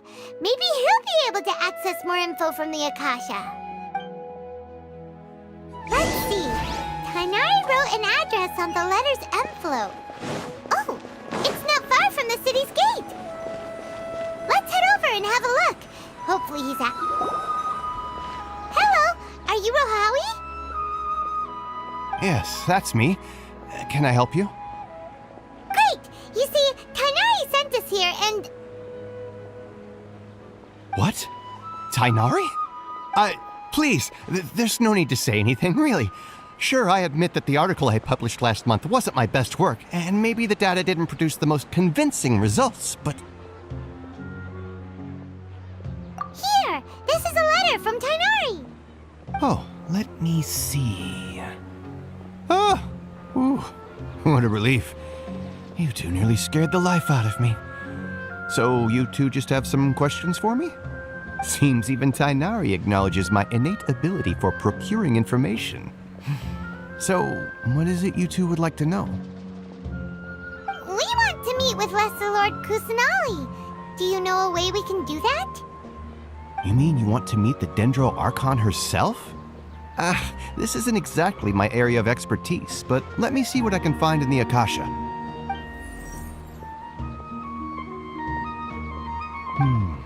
Sorry, the Akasha didn't respond to my query. What? You too? But what about your abilities for getting information and all that? Paimon was sure you'd be able to access more info than we did. Well, as I said, this isn't my area of expertise. I am but a lowly researcher, so the Akasha doesn't see a need for me to know more about the Dendro Archon. All I know is that ever since Lesser Lord Kusanali returned to Sumeru, she's never left the Sanctuary of Sorasthana or made a public appearance. Huh. Didn't expect her to be such a mysterious figure. The Dendro Archon is somewhat of a recluse. Perhaps she just doesn't want to entertain visitors, which would explain the lack of information in the Akasha. But then what can we do? No need to worry just yet. I'm only hypothesizing here. You could certainly try asking around and see if anyone else has ideas. And besides, you two should consider the bright side of things. Not being able to see Lesser Lord Kusanali may not be a bad thing. In this world, there will always be information you cannot obtain from the Akasha and things you can never accomplish. Knowing when to yield is a form of wisdom. Take me, for example. It's a miracle if my brain cells can spit out one paper every 3 years. But Tainari? That guy can publish 3 papers in just a single year. Okay. Thanks for your advice. Don't mention it. If you two ever want information about things like who's been promoted within the Academia or relations between the 6 great sages, come find me. Hey, come on! This is a survival skill at the Academia. Oh, Paimon's expectations were pretty low, but this is so low it's like digging holes in the dirt.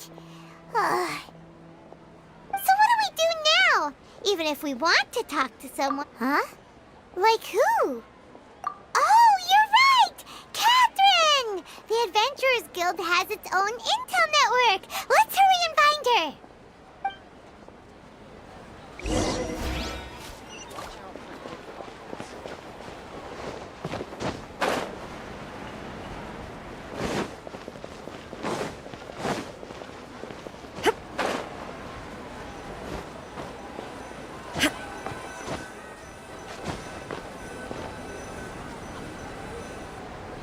Ad Astra Abyssosk.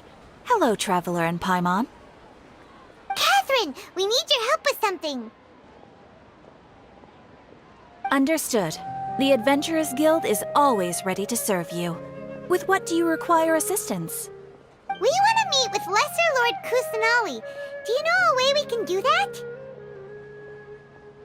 You two wish to meet with Sumeru's Archon. Understood. Please wait.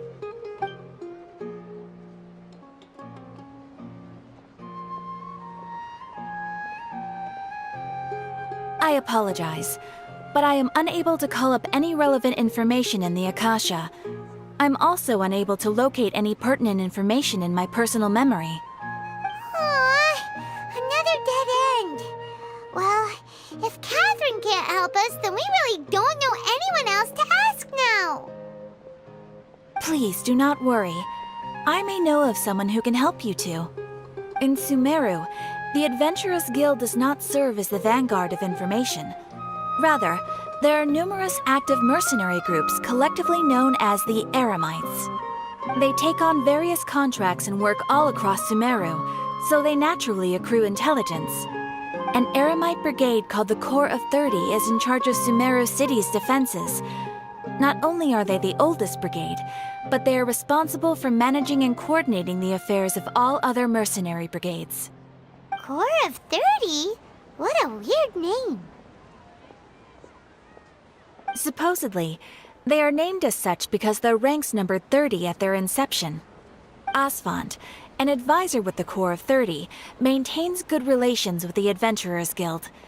Though he's already retired, he and his words carry great weight within mercenary circles. If you'd like to get in contact with him, you can find him at the Corps of 30's headquarters, the Citadel of Rexar. You're welcome. I wish you two the best of luck. We look forward to your exploits in Sumeru. All right, off to the Citadel of Rexar we go!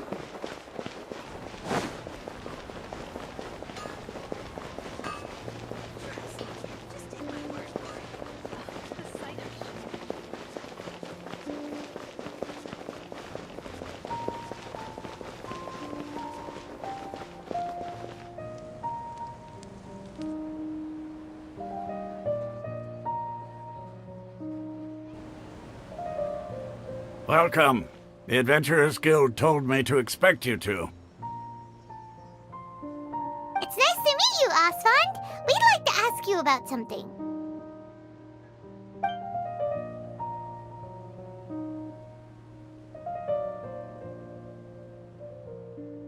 I see. So, Catherine's the one who sent you this way. Ha! It's true that the Eremites' network is vast, but even I can't help you meet the Dendro Archon. Wait, seriously? That's it? Afraid so. The Eremites aren't terribly religious, so we don't know much about divinities. As far as the Akasha goes, we can access even less than you. We originally came from the desert. The gods there died off long ago. Since those days, we've used our own two hands to carve out a living. We don't beg gods for their aid. It isn't just us, though. If you ask me, I think most in Sumeru aren't interested in Lesser Lord Kusanali. Oh? Why's that? Just take the Academia, for example. They're the ones who truly rule Sumeru. Although they believe in gods, most of them only care for the late Greater Lord Rugudevada.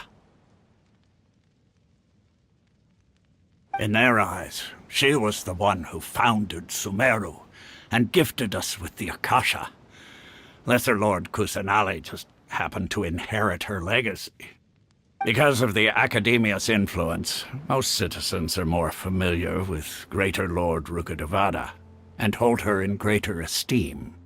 Not to mention that Lesser Lord Kusanali never makes an appearance, and the Academia never announces anything about her. As far as the people of Sumeru are concerned, she's just a god that exists. And that's all. Really? Aw.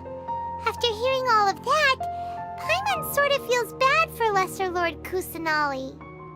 Ha! But who knows? We're all just guessing when it comes down to it. Besides, I'm sure the God of Wisdom doesn't worry about her reputation among people like us. All right. Well, thanks for the info, Osfond. No problem. Always happy to help out the Adventurers Guild.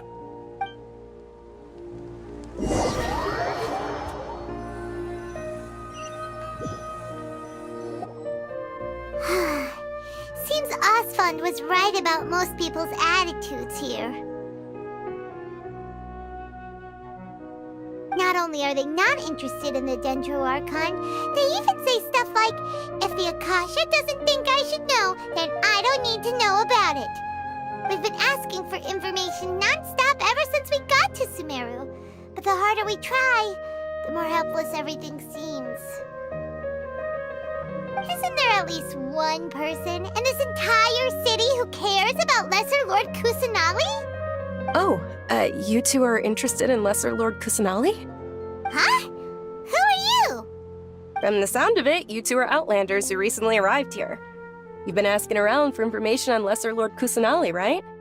Oh, I'm sorry. I forgot to introduce myself. I'm Dunyarzad, one of Lesser Lord Kusanali's faithful followers. Whoa, really? Then do you know how we can meet with her? I'm afraid I can't help you with that. But your conversation earlier did happen to remind me of a legend about the Dendro Archon. Sure. It goes like this. Long, long ago, there was a man who heard a prophecy. It predicted that a great calamity was about to befall him. Panicked by what he heard, the man sought out the Dendro Archon in hopes that she would bless him with the wisdom to help him escape his predicament. The man journeyed across deserts and through rainforests and experienced tribulations of every kind. However, he still couldn't find any trace of the Dendro Archon. In despair, he thought, alas, the Archon has abandoned me. He then had no choice but to sorrowfully resign to his fate. Okay, and then what happened? And then, the calamity came. But to his own surprise, the man felt somehow emboldened by the trials of his journey. By relying on his own strength, he managed to overcome the adversity. At that moment, a bird perched upon his shoulder. This bird was, in fact, an avatar of the Dendro Archon. She said, "O Archon Seeker, do you now understand? She and her wisdom have long been found by you. Along your journey, we were in every flower and blade of grass, every ray of sparkling sun, and every breath of dancing wind.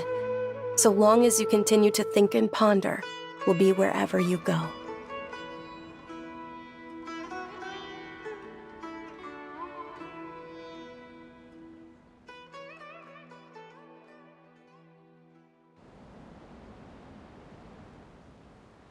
Yeah, thanks for the story! Paimon feels all warm and fuzzy inside after that. In a way. It seems like this story is also one of the Dendro Archon's avatars. Dunyarzad, since you worship Lesser Lord Kusanali, can you tell us anything else about her? Of course. So did you two know that, I'm terribly sorry, but it seems something's come up now. Let's chat another day.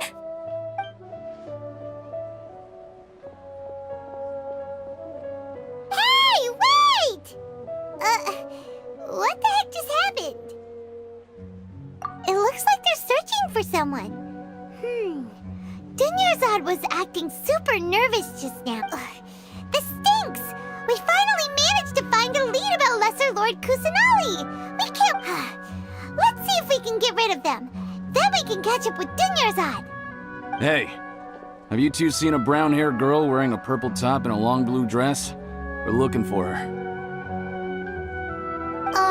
Did she have bandages wrapped around her wrists?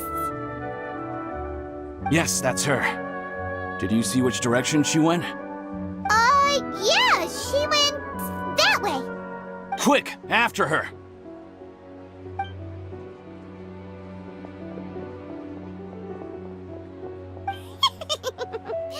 That should keep him busy for a while. Let's hurry and find Dunyarzad.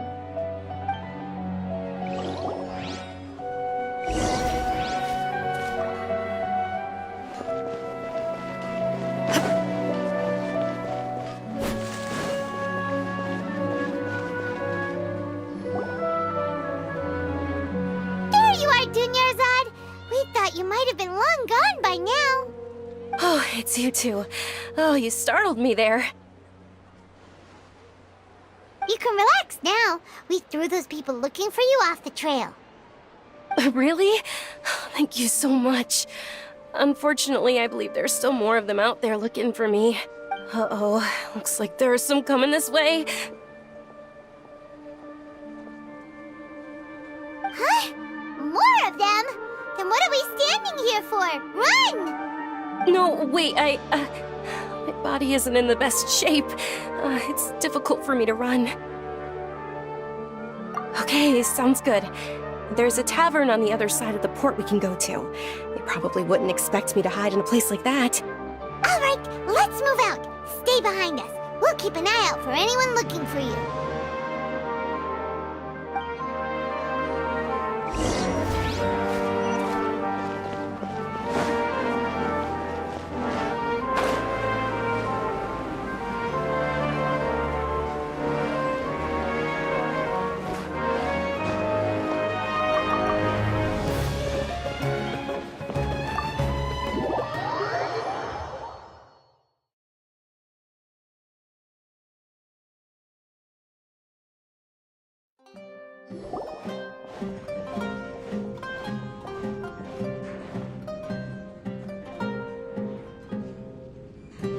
We made it. Oh, they shouldn't be able to find us now. Wait! Stand down, Dia!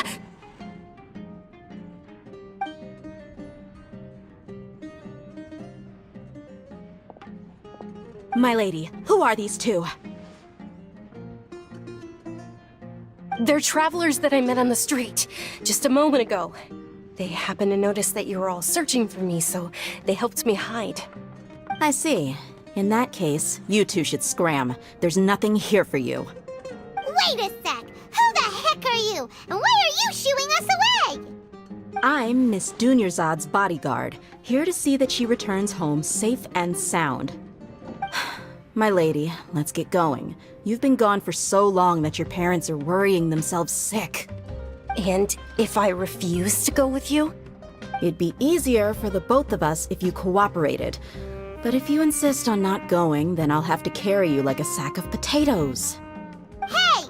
Dunyarzad already said she doesn't want to go back. Why are you still pushing her? Stay out of this. You don't understand the situation. Sorry, my lady. Even though I'm your bodyguard, your parents are my employers. I have to answer to them. How much? Wait, what? How much more do I have to pay you to become your employer? So you never listen to my parents ever again. Double? A triple? Give me some time and I'll get that much. My lady, this isn't about Mora. I don't know what you think of us Eremites, but let me say this. I like Mora, but I'll never go against my principles. That's why I'm here looking for you. Sure, it's an order from my employer, but my conscience was also telling me it's the right thing to do. And knowing your health, carelessly running around like this is gonna hurt ya. For the sake of those who love you, don't be stubborn. No, you're wrong. I'm aware of my limits and I know what I'm doing. Honestly, the only people being stubborn right now are my parents.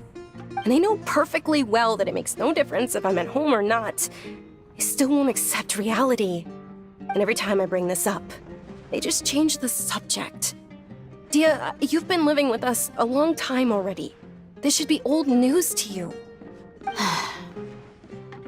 Dia, I know it hasn't been easy for Mother and Father, and I'm grateful for everything they've done for me.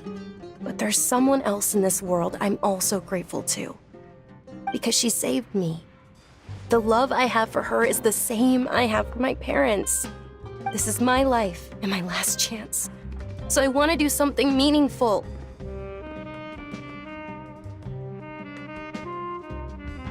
My lady, are you sure what you're doing now is meaningful? Yes, I'm sure. At least, it is to me.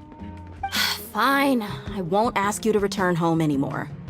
But let me make something very clear. I'm only doing this because I respect your determination, not because I agree with you. Thank you, Dia. Sorry for being so rude just now. My nerves were acting up. And I even brought up your payment in such an offensive way. Don't worry about it, my lady. I did say that I like Mora. Besides, that's our next topic of conversation.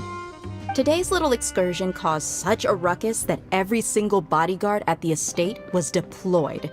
It wouldn't be easy to hide things from your old man. Since this definitely won't be your last escapade, here's a little tip. You should at least make it look like your room and things are still in order when you leave. Also, you'll need someone to cover you for when you're out and about. So, I'll let you hire me, my lady. This way, everyone wins. As for the pay, let's say half of what your father pays me.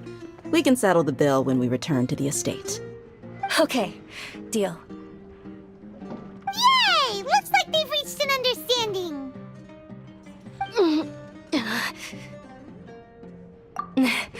I'm fine, really.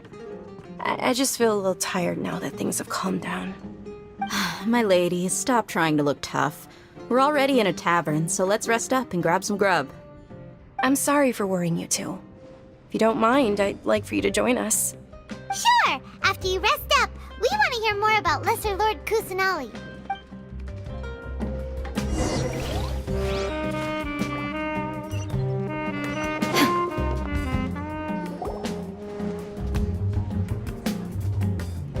Ha!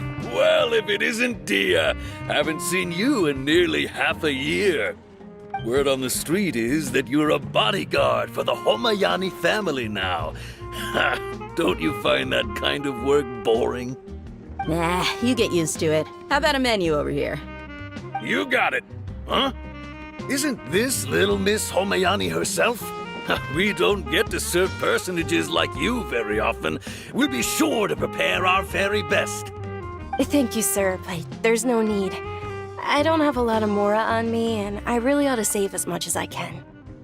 But please bring these two the best food you have. They're my new friends, so I want to be a good host for them. Yeah, we're already super grateful for everything you told us about Lesser Lord Kusanali. How about our coconut charcoal cakes? They're our signature snack, and they run cheap. Look, other customers over there are eating some now. They look kind of burnt and dry. Paimon will pass. Hey, come on! Paimon has personal preferences too, you know. Dunyarzad, we asked a lot of people when we first arrived, and almost nobody was interested in Lesser Lord Kusanali. So, what made you want to follow her? Well, remember when you asked me if I knew how to meet the Dendro Archon? Even though I don't know how, I think I've actually seen her before. Huh? Really? Yes, it was when I was a child. At the time, my illness had kept me bedridden for the better part of a year. I was stuck inside and couldn't make any friends, and my parents did their best to find treatments for me. But even then, the Akasha didn't have any helpful information. My younger self no longer had any hopes or dreams. One flare-up was so bad that I was in a semi-conscious state for several days. Then one night, I woke up alone in my room. I was terrified. My body was paralyzed. Even if I cried, there was no sound. At that moment, an ethereal voice spoke in my mind. Dunyarzad, don't be scared. You don't have to cry. Dunyarzad, don't be scared. You don't have to cry. Who are you? How do you know my name? How do I explain this? You might not be able to understand, but actually, I know everything about you. Really? Of course. I know that you're scared of thunder, that you hate taking medicine every morning, and that you love counting the petals on your mom's skirt. Wow, you really do know everything. Dunyarzad, is there anything you want? Want? Not really. I can't go anywhere or do anything. Huh? But aren't you a child? All children have wishes. Tell me what you want, and maybe I can make it happen. But can you make my illness go away? Oh. I'm sorry. But I'm not powerful enough to do that right now. Then, can you be my friend? After that, the voice said, "Okay, I'll be your friend." Although my body was suffering during those days, that voice encouraged me and told me many wondrous things. Beyond my window was the flourishing Sumeru city. Beyond the city was a lush rainforest. And beyond that was the wall of Samiel, deserts, and all of Tevat. Once I finally made it through that bout of illness, I couldn't hear that voice anymore. I told my mother about it, but she said that I must have been dreaming. But I know that that voice wasn't a figment of my imagination. Before that, I had never heard of Tevat. Yes, for sure. If it weren't for that voice, I would have never grown curious about the outside world, nor would I have learned how to read and enjoy so many books. That voice sparked a desire for wisdom. It had to have been the Dendro Archon. I've been hoping for a chance to repay her kindness. In fact, I was running around today to help prepare the Sub-Zerus festival for her. What's the Sub-Zerus festival? It's Lesser Lord Kusanali's birthday, which was the day that she was found by the sages. It's actually an old holiday that originally celebrated Greater Lord Rukkhadevata's birthday. When she passed away, the holiday eventually became a celebration of the Lesser Lord's birthday. I heard everyone was overjoyed when they welcomed her back to Sumeru. In those days, the festival was a huge deal. But because of the Academia's influence, people have gradually lost interest in the festival. The Academia actively participates in Sumeru's many holidays dedicated to Greater Lord Rukkhadevata. But when it comes to the Sub-Zerus festival, forget any funding. They practically act like it doesn't exist. Maybe they see Lesser Lord Kusanali's birth as confirmation of Greater Lord Rukkhadevata's death, so they're reluctant to celebrate it. Aww, but that's awful. It is. It's absolutely terrible. Sure, the Greater Lord founded Sumeru, but hasn't Lesser Lord Kusanali been the one quietly protecting us for the past few hundred years? Just remember that we're still out in public. Don't get too carried away now. I know that people over by the Grand Bazaar still hold the Sub-Zerus festival to this day. But I hadn't met any of them before, so I was never able to contribute. But recently, I made a friend there who also follows Lesser Lord Kusanali. I gave her my savings because I want her to throw a wonderful festival this year. That's the least I could do for Lesser Lord Kusanali. Hold on, my lady. Does this friend happen to be Nilu, the one who sends flowers to the estate? Yes, that's her. I saw her leaving the other day with a nervous look on her face.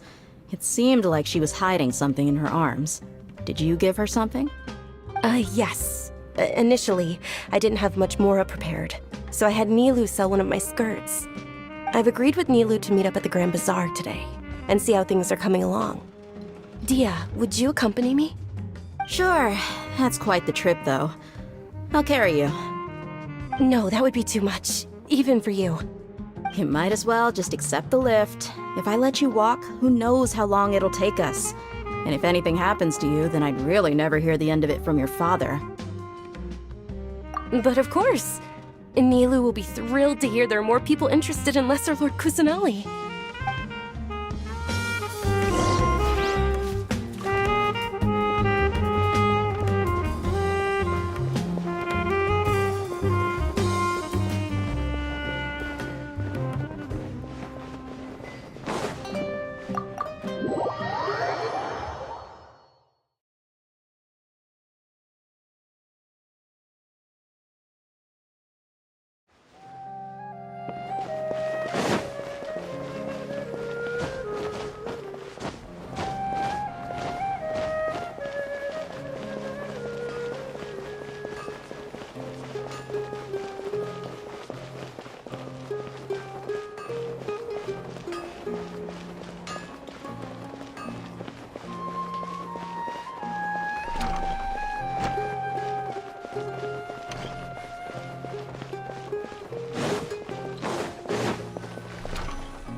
Sorry I'm late, Nilu.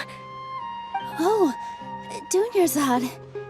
It was taking you so long that I assumed you got trapped at home, but you made it in the end. Uh-oh. But if Dia's here, that means you got caught, right? You could say that, but everything worked out. She's on our side now. Not completely. Oh, and who are these two? Oh, meet the Traveler and Paimon, my two newest friends. They're visitors who just arrived at Sumeru City and are looking for information on Lesser Lord Kusanali. So you're followers from another land? That's wonderful. You two absolutely mustn't miss the Sub-Zerus festival. By the way, Dunyarzad, we've already started decorating the Grand Bazaar. It looks spectacular. Thanks to your generous contribution. You're very welcome. It's the only thing I could do. Do you still have enough Mora? Probably? But don't sweat it. We've already finished renovating the stage. Come on, I'll show you.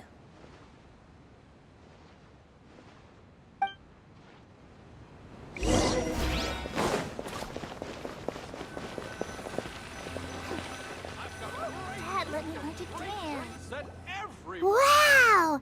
This place is amazing! Not bad. Last time I was here, the stairs were full of holes. The stairs were nothing. A little while ago, we discovered that the tree above the stage had a huge chunk of bark ready to fall off. Mr. Zubair was worried sick. We reported it to the academia many times, but they never sent anyone to deal with it. We didn't want anything bad happening, so we were going to cancel all the stage performances. Oh, probably because it was the theater asking. The academia looks down on performers like us. They probably think it would be best if the theater closed down completely. We can't let that happen, though. Not only would everyone involved in the theater go hungry, but then we wouldn't be able to hold the Sub-Zerus festival anymore. Thank the Dendra Archon for Dunyarzad. But the more she gave us, we hired someone to patch up the tree, and we also gave the stage a much-needed makeover. The stage is going to be even prettier when it's festival time. I can't wait for you to see it. And I can't wait to see you on the stage. You've been practicing so long already. It's almost time for your dream to become reality. It's our dream. I'll do my best for the two of us. Nilu, what are you gonna be doing at the festival? She'll be dancing the dance of Sub-Zerus, the most important performance at the Sub-Zerus festival. Dunyarzad, have you told them the origin of this holiday? I only told them about the Greater Lord and Lesser Lord so far. Okay. Then I'll tell you too about how this holiday came to be. According to legend, the Sabzeruz festival was originally the Goddess of Flowers' birthday celebration for the Greater Lord. A long, long time ago, on one of Greater Lord Rukkhadevata's birthdays, her friends threw her a celebratory banquet. Some of the gods got drunk. One started playing music, and the Greater Lord started singing, so the Goddess of Flowers began to dance.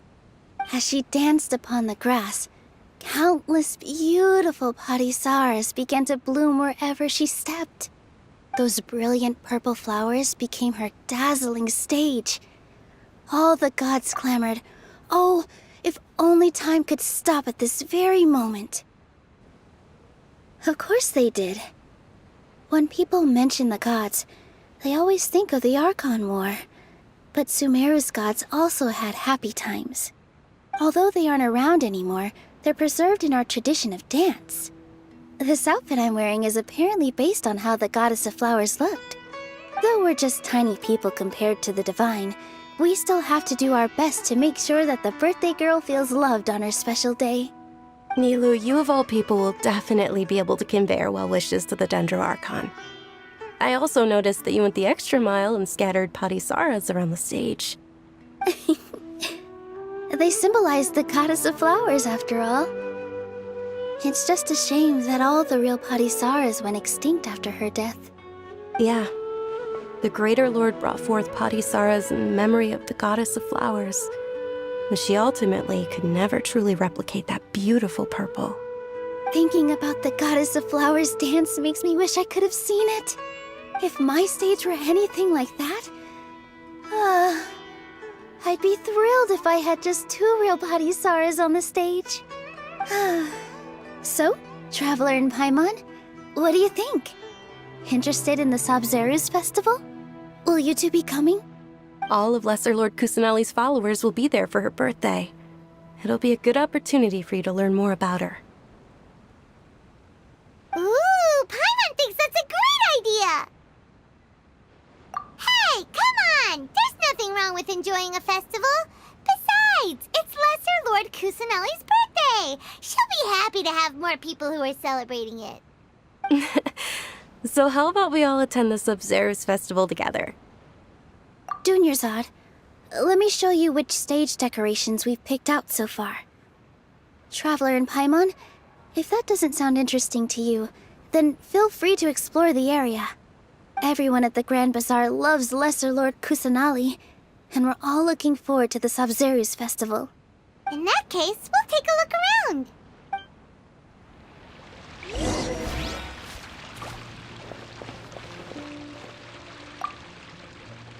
Whoa! What's with your yellow hair? And why do your clothes look so funny? Are you an Outlander? Did you know that the Sabzeruz festival is about to happen? There'll be loads of fun things to do at the festival.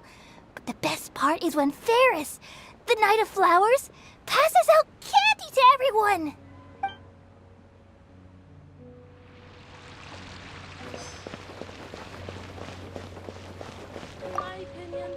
Ah, dancing at the Sabzeruz festival.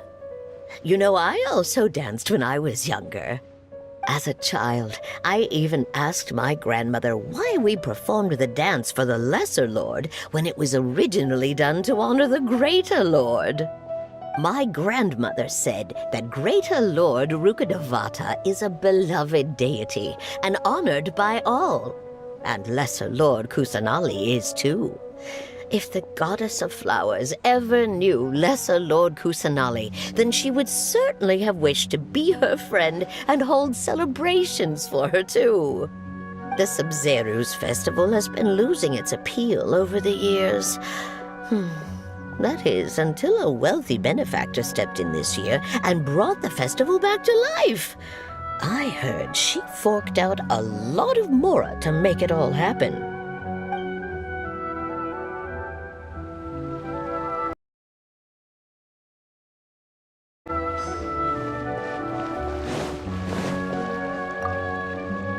Things are really shaping up, and there's a buzz around the festival this year. We're expecting people from all over to come by this year and buy things during the festivities. Don't be fooled into thinking that Sumeru City has the best of everything. Some festival snacks are only offered here in the Grand Bazaar. And when it comes to musicians, dancers, or singers, the Grand Bazaar's got the best of the best. Sure, those folks at the Academia might not like it, but what's a festival without song and dance?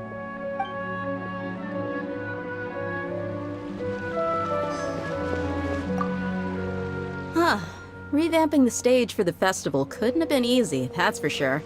I bet this year's festival will be one to remember. I don't know much about the Grand Bazaar, but I do know that the residents here have a penchant for song and dance.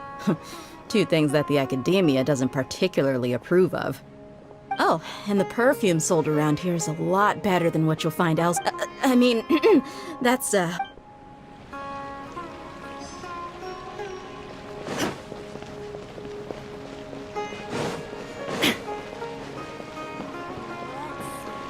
Milu, your outfit looks amazing. There's also something different about you from when we first met up. I thought I'd add a little extra pizzazz to my dress for the festival. See? Wow, did you sew all that yourself? Uh-huh. Sewing is a fundamental skill for everyone in the theater company because we make all our own costumes. Did you know that Mr. Zubair not only can make costumes, but props too? I've noticed that you can't keep your eyes off that crown over there. Would you like to try it on? May I? Of course. The legends say that the goddess of flowers had beautiful horns on her head, so this crown was made to reflect that. Dunyarzad, you look absolutely stunning with it on. It's like I'm looking at the goddess of flowers herself.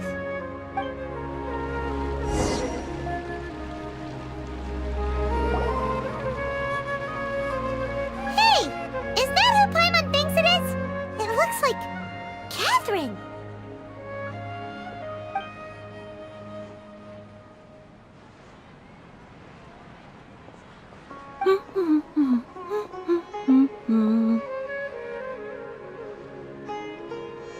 Huh. Come to think of it, Paimon's only ever seen her behind the counter at the Adventurers Guild. This is the first time we've ever seen her taking a break. Hey, Catherine! Huh? Oh, hey! It's the Traveler and Paimon! What's shaken? Whoa. Break time Catherine sure sounds a lot less formal than usual. Paimon was still waiting for her to say Ad Astra Abyssosk. Sure. Standing behind the counter at the Adventurers Guild doesn't require any complicated functions. But saying and doing the same old things over and over again can get pretty monotonous. Like watching the same Fontaine movie day after day. But take you two, for example. You travel across Tevat to enrich your lives and gain new experiences. Well, we enjoy traveling across Tevat and all that, but we're mainly looking for clues about his sister. Yes, you should keep searching. Sometimes the answers we're looking for aren't necessarily at our intended destination. Instead, they're found along the way. Huh.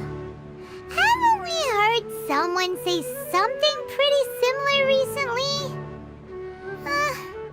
Anyways, what brings you out here, Catherine? No, not particularly. I guess you could say that I'm loving the recent atmosphere here.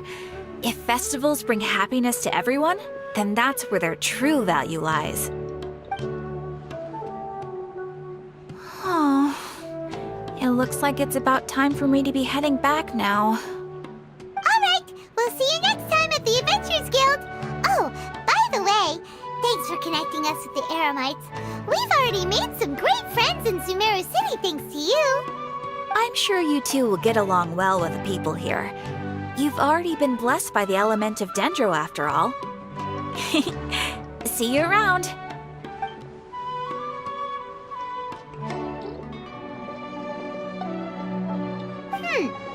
There's something really different about Catherine today. Hey, Traveler. Paimon. Dia? What's going on?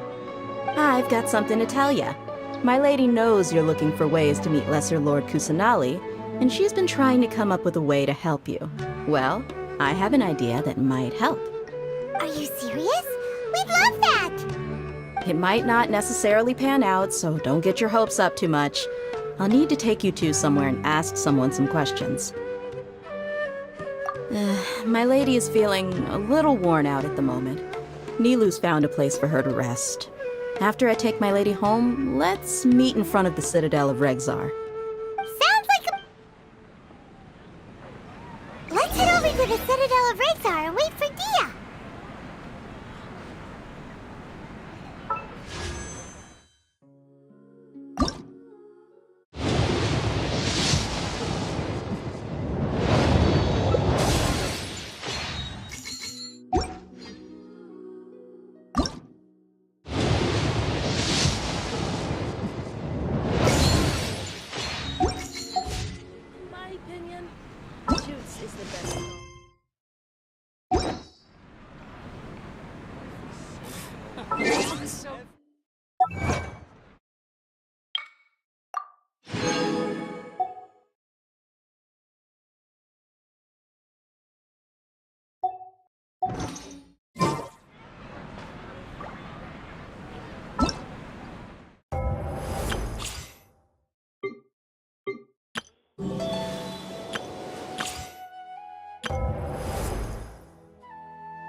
Welcome!